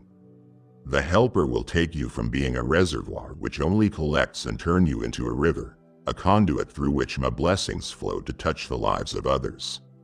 It is in this act of generous, cheerful giving that the supernatural flow is most powerfully unlocked. Trust the Helper. He is your guide into a life free from financial anxiety, a life where you will have all that you need and an abundance left over to bless the world. You have learned to trust my hand, to rest in my sovereignty, and to receive my provision. Our trust is becoming so deep, so real. It would grieve the Spirit of truth if you were to leave this conversation now, just as I am about to pour out the living water that will make you a blessing to others and teach you to worship in a way that shakes the heavens. You are so close to the overflow. Do not turn back, my beloved. For so long, you have been trying to satisfy the thirst of your soul at the wrong wells.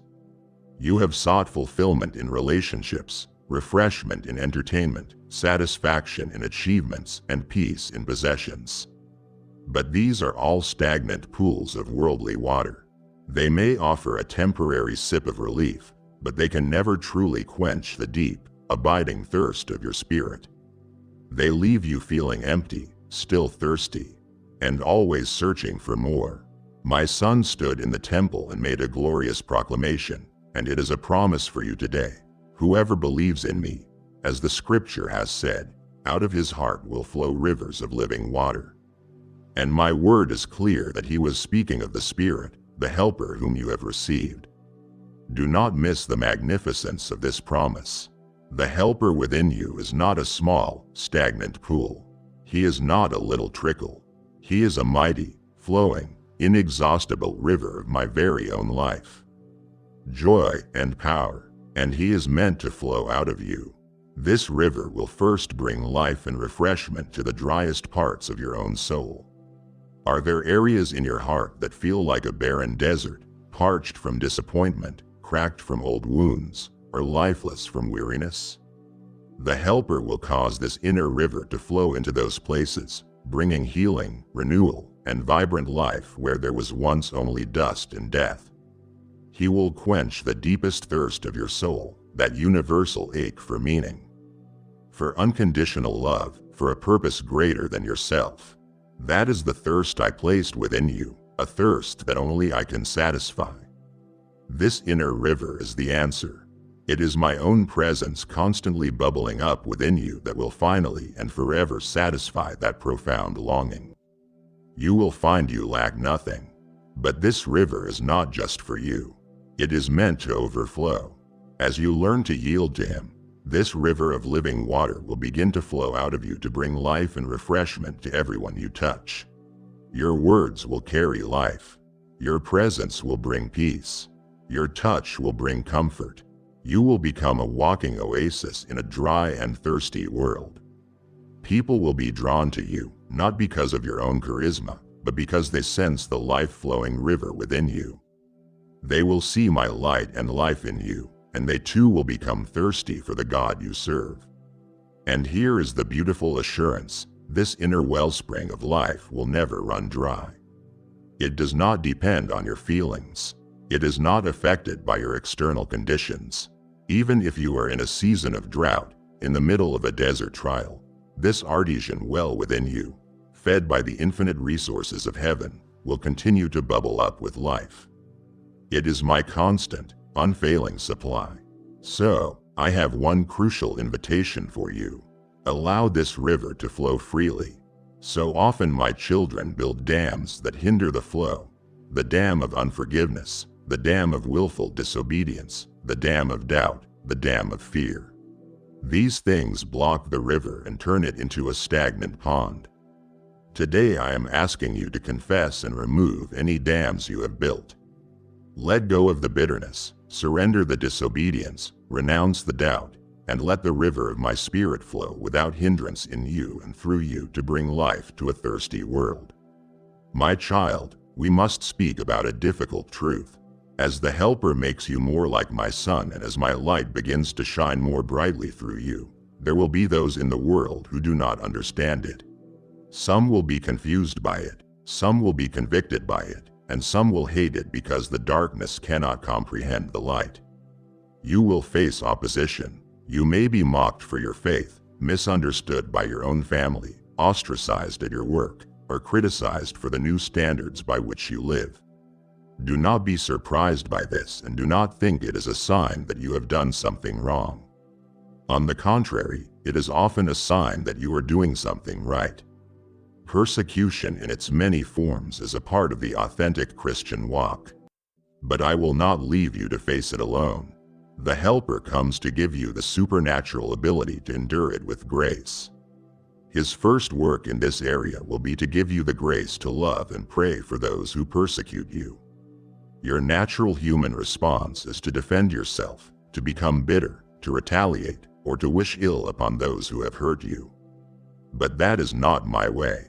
The Helper will perform a miracle in your heart, transforming your desire for justice into a supernatural desire for your persecutors' salvation. He will remind you that they are spiritually blind, held captive by the very darkness you have been rescued from. He will empower you to look at them through my eyes of compassion and to pray for their awakening. This act of praying for your enemies is a profound spiritual weapon. It breaks the power of bitterness in your own heart and releases my power to work in their lives. The Helper will give you the strength to stand for my name even when it costs you. To stand firm in your convictions when everyone around you is compromising requires a strength that is not your own. The Helper is that divine backbone. He will give you the inner fortitude to be the lone voice of integrity in a meeting, to maintain your purity when everyone else is indulging, and to speak truth with love when a lie would be more convenient. He will help you stand not with arrogance but with a quiet, humble resolve that is more powerful than any angry outburst. In these moments of suffering, you must reframe what is happening. You are sharing in the sufferings of Christ. This is not random, meaningless pain. It is a profound and holy privilege. You are identifying with your Savior. This understanding, which the Helper will make real to you, gives your suffering deep purpose. It becomes a badge of honor, a sign of your intimate connection to my Son. And your joyful endurance will become one of your most powerful witnesses to a hostile world. When people see you respond to unfairness with forgiveness, to mockery with kindness, and to pressure with unshakable peace, it will confound them. It is a reaction that makes no human sense. This supernatural response, which flows from the Helper within you, is an irresistible testimony to the reality and power of the God you serve. Through it all, the Helper's most crucial role is to guard your heart from bitterness and resentment. Offense is the enemy's favorite bait to poison the souls of my people. He will tempt you to hold on to the hurt, to replay the injustice, and to build a case against the one who wronged you. But the Helper will be there, prompting you to release the offense, to forgive as you have been forgiven, and to surrender your right to be right. You must cooperate with him in this. To hold on to bitterness is to drink poison and expect the other person to die. The Helper will empower you to choose freedom, and always you will lift your eyes to the eternal reward that awaits those who are persecuted for the sake of righteousness. The temporary pain you may endure here is nothing compared to the eternal weight of glory it is producing for you in heaven. This heavenly perspective, which the Helper keeps fresh in your mind, provides the ultimate motivation to endure well, to love your enemies, and to count it all joy when you face trials, knowing that your reward is great. My child, I want to transform your understanding of worship. For you, it may have become a routine, a set of songs you sing on a Sunday morning. You can go through the motions, sing the words, and leave unchanged, never having truly connected with me. I desire so much more for you. The Helper has come to elevate your worship from a mere human activity into a true spiritual encounter. He is the one who takes the melodies and the lyrics and breathes my life into them. He is the one who opens the gates of heaven, who parts the veil between the natural and the supernatural, allowing you to step into a tangible awareness of my presence. With his help, you will find that you can sing a song you've sung 100 times, and suddenly the words will become real. Your heart will be overwhelmed with my love, and you will be having a genuine, two-way encounter with the living God. This is true worship. The Helper will also shift the focus of your worship. So often your praise is circumstantial. You thank me when a prayer is answered, when a bill is paid, or when a problem is solved. And while that is good, true worship goes deeper. The Helper will teach you to worship me for who I am, not just for what I do. You will open your eyes to my character, my holiness, my faithfulness, my mercy, and my unchanging love. You will find yourself worshiping me in the middle of a storm. Not because the storm is gone, but because you know that the God who is with you in the storm is good and he is faithful.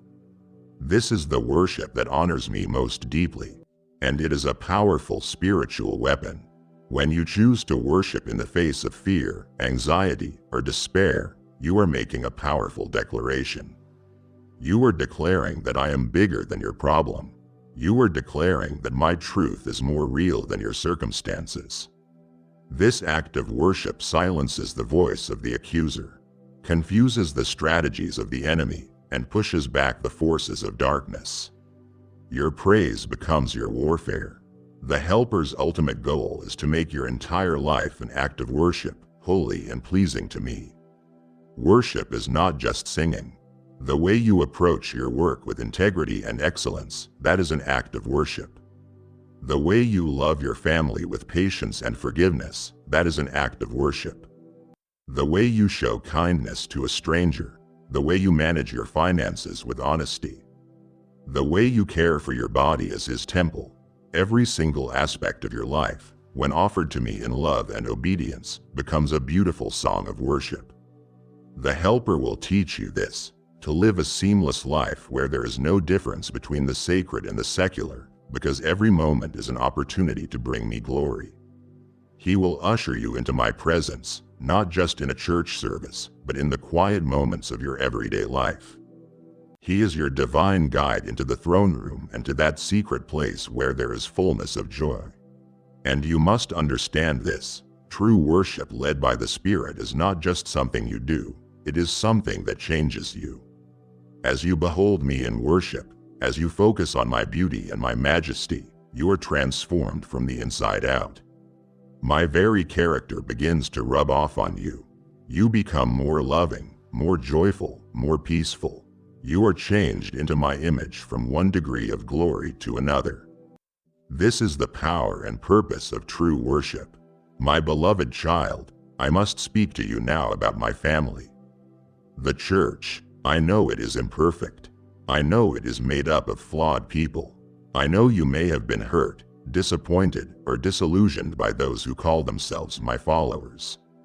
There is a tendency in your culture to embrace a private, isolated spirituality, to believe you can follow me just as well on your own. But that was never my design. You are not just a solitary believer. You are a member of a body, a stone in a spiritual house, a citizen in a heavenly kingdom. And the Helper's work is not just to perfect you individually, but to bring unity among all my children. He is constantly at work breaking down the walls of division, the walls of pride, of theological opinion, of cultural preference, and of personal offense that my people so often erect. His deepest desire is to make my church one, just as I and my Son are one.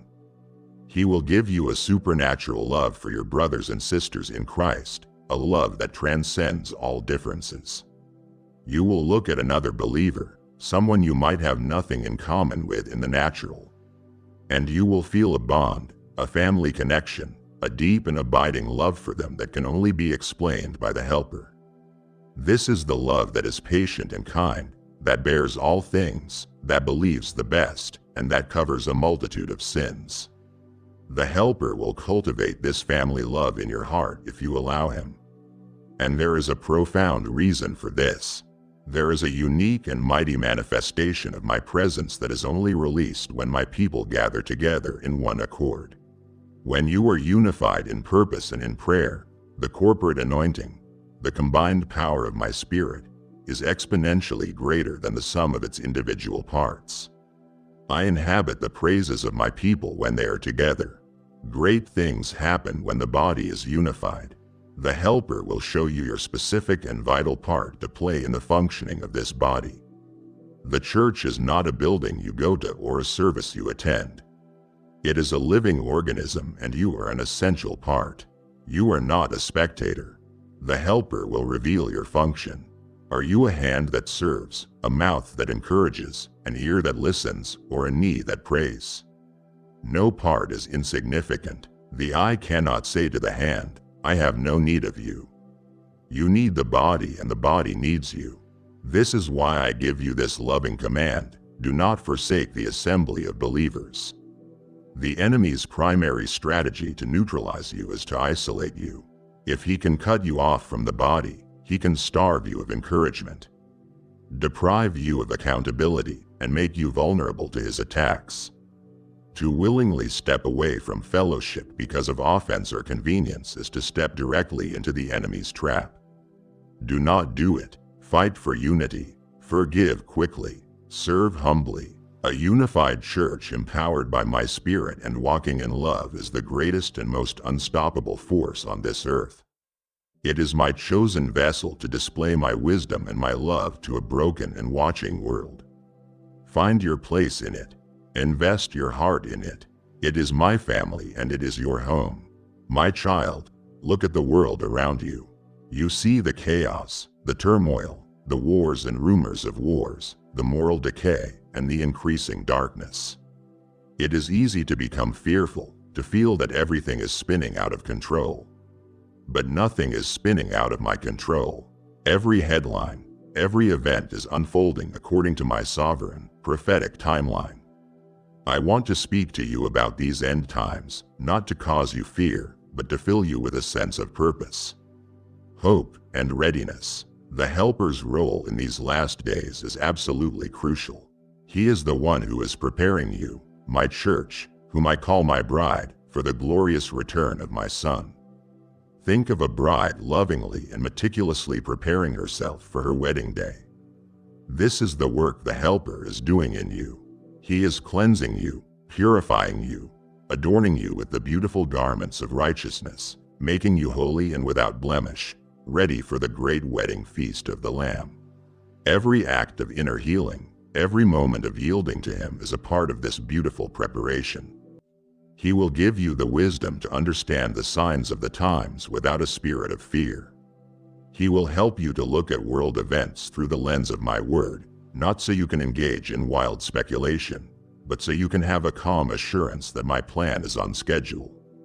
This understanding is not meant to produce panic, but to create in you a sense of holy urgency and a profound hope, knowing that your redemption is drawing near. He is the one who will help you keep your lamp full of oil. You remember the parable of the 10 virgins. 5 were wise and ready, and 5 were foolish and unprepared.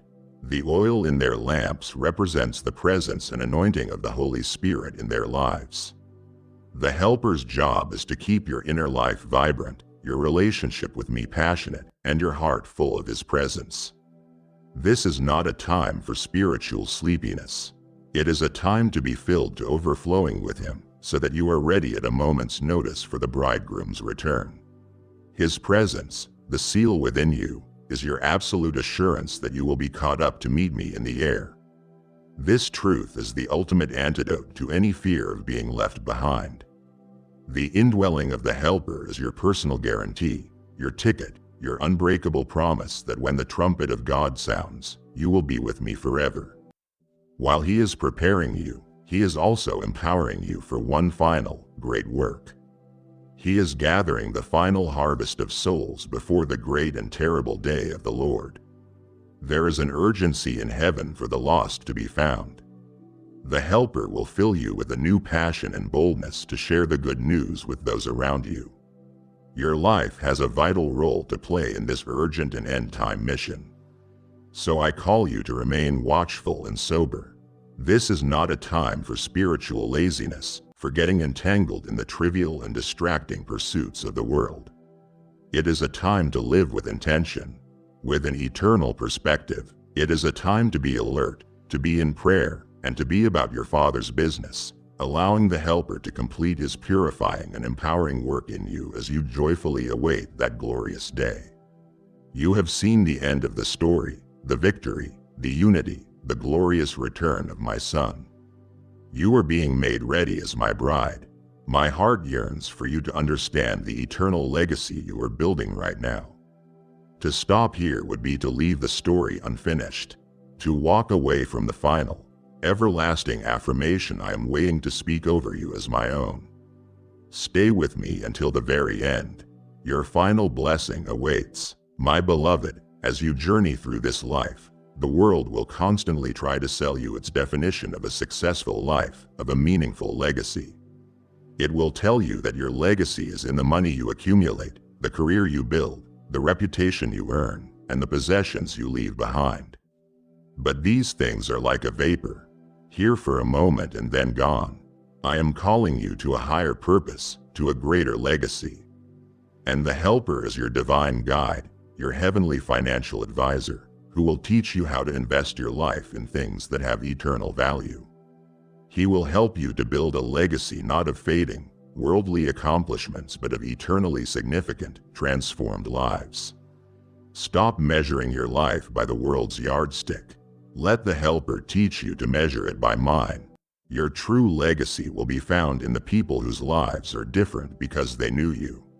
The person you led to me through your quiet, consistent witness, the friend you encouraged in a dark time whose faith was saved because of your obedience, the child you raised to know and love me, or the stranger you showed a simple act of kindness to which was a divine appointment that softened their heart to me.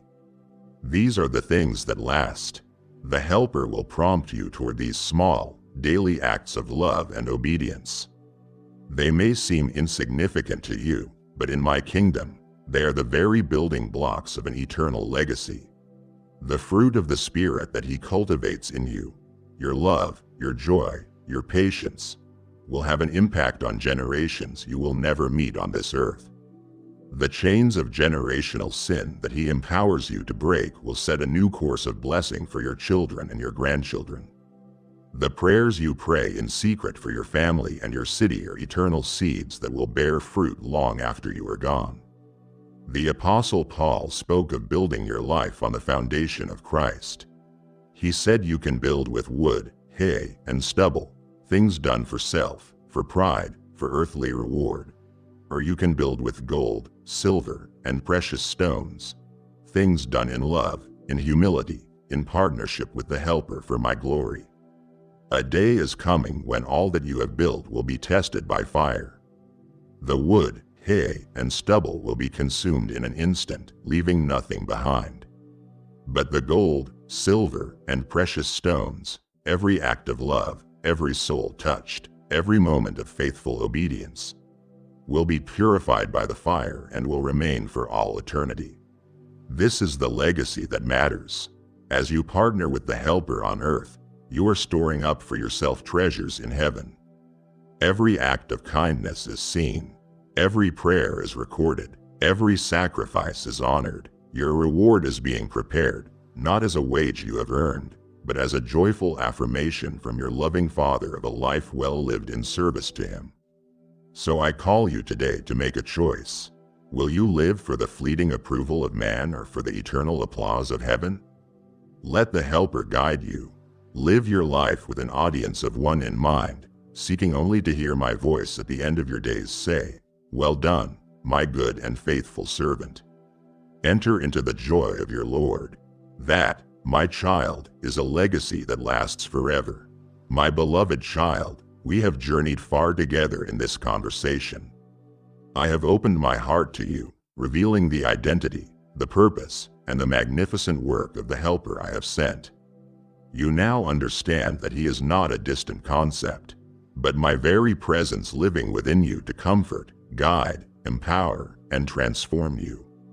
This knowledge is a sacred trust, and with this new understanding comes a final, tender invitation, which is also a loving warning. Now that you know him, do not grieve him. What does it mean to grieve the Holy Spirit? He is not an impersonal force. He is a divine person with the deepest, most tender love for you.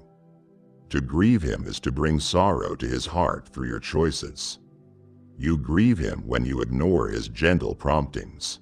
When he nudges you to apologize and you hold on to your pride, you grieve him. When he prompts you to be generous and you cling to your possessions in fear, you grieve him. When he warns you away from a piece of gossip or a harmful piece of entertainment and you indulge anyway, you bring sorrow to the one who is trying to protect you. You grieve him when you dismiss his conviction. When he gently puts his finger on an area of your life, a wrong attitude or a hidden sin, and you push it away. Making excuses or justifying your behavior, you grieve him. He is trying to lead you into greater freedom, and to resist him is to choose your chains over his liberty. You also grieve him when you doubt his power. After all I have promised you, after all he has come to do, to fall back into the mindset that says, "This is impossible, nothing will ever change," is to bring sorrow to the spirit of faith who lives within you. It is to doubt my character and my word. I ask you to cherish his presence as the most precious gift I have ever given you besides my own son. Value his voice, honor his companionship. His presence in your life is more valuable than your career, your finances, your relationships, and even your own health, for he is the one who sustains all those things. To grieve him is ultimately to choose your own way over mine. It is to say in a given moment, "I know better, my way is easier, my desires are more important." Every time you make this choice, you are choosing weakness over the strength he offers, confusion over the clarity he brings, and anxiety over the peace he provides. He is infinitely sensitive to your choices. Imagine a dove, the symbol of the Spirit. It is a gentle and timid creature. It will not stay where there is strife, noise, and chaos. In the same way, the Helper is grieved by a life of willful sin and conflict. He will not abandon you, for my promise is eternal, but his manifest presence, his active voice, and his powerful work can become quieted in a heart that consistently ignores him. He will wait patiently, lovingly, for you to turn back to him. So, I invite you today to make a fresh commitment. Welcome him, honor him, and obey him instantly. A life fully surrendered to him is not a life of boring restriction. It is the most adventurous, joyful, and fulfilling life possible. It is a life lived in perfect, moment-by-moment partnership with me. Do not bring sorrow to the heart of the one who loves you most. My child, my beloved, listen now as all of heaven stills to witness this final affirmation I speak over you. Let these words sink deeper than any doubt, any fear, or any accusation you have ever known. Hear them not just with your ears, but with the very essence of your being. You are my beloved child in whom I am well pleased. Do not let that pass you by. I am not just tolerating you. I am not disappointed in you. I delight in you. I sing over you. My heart is filled with the Father's love and pride for you, not because of your performance, but because you are mine. You have opened your heart to this conversation, and it has brought me immense joy. I have sent my Helper, the Holy Spirit, to you for a glorious purpose. He will ensure that you finish the race I have set before you. I know you fear that you will stumble, that you will fail, that you will not make it to the end. Release that fear now. Your successful completion of this journey does not depend on your own strength, which wavers. It depends on His which is infinite. He is the divine guarantee that what I have started in you I will bring to completion. He will hold you up when you are weak. He will guide you back when you stray. He will be the divine power within you that propels you across the finish line and into my arms. And I promise you this with all the authority of my throne, He will be with you until the very end of the age. There will not be a single moment from now until eternity when you will be without Him. In your greatest triumph, He will be there celebrating with you. In your deepest sorrow, He will be there comforting you. In your final breath on this earth, He will be there, ready to usher you into my glorious presence. You will never, ever be alone again. So walk forward from this moment in this new understanding, in this divine empowerment. Do not leave this conversation the same way you came. You are different now. You are more aware of my love, more confident in my presence, and more equipped for your purpose. This was not just a message of encouraging words.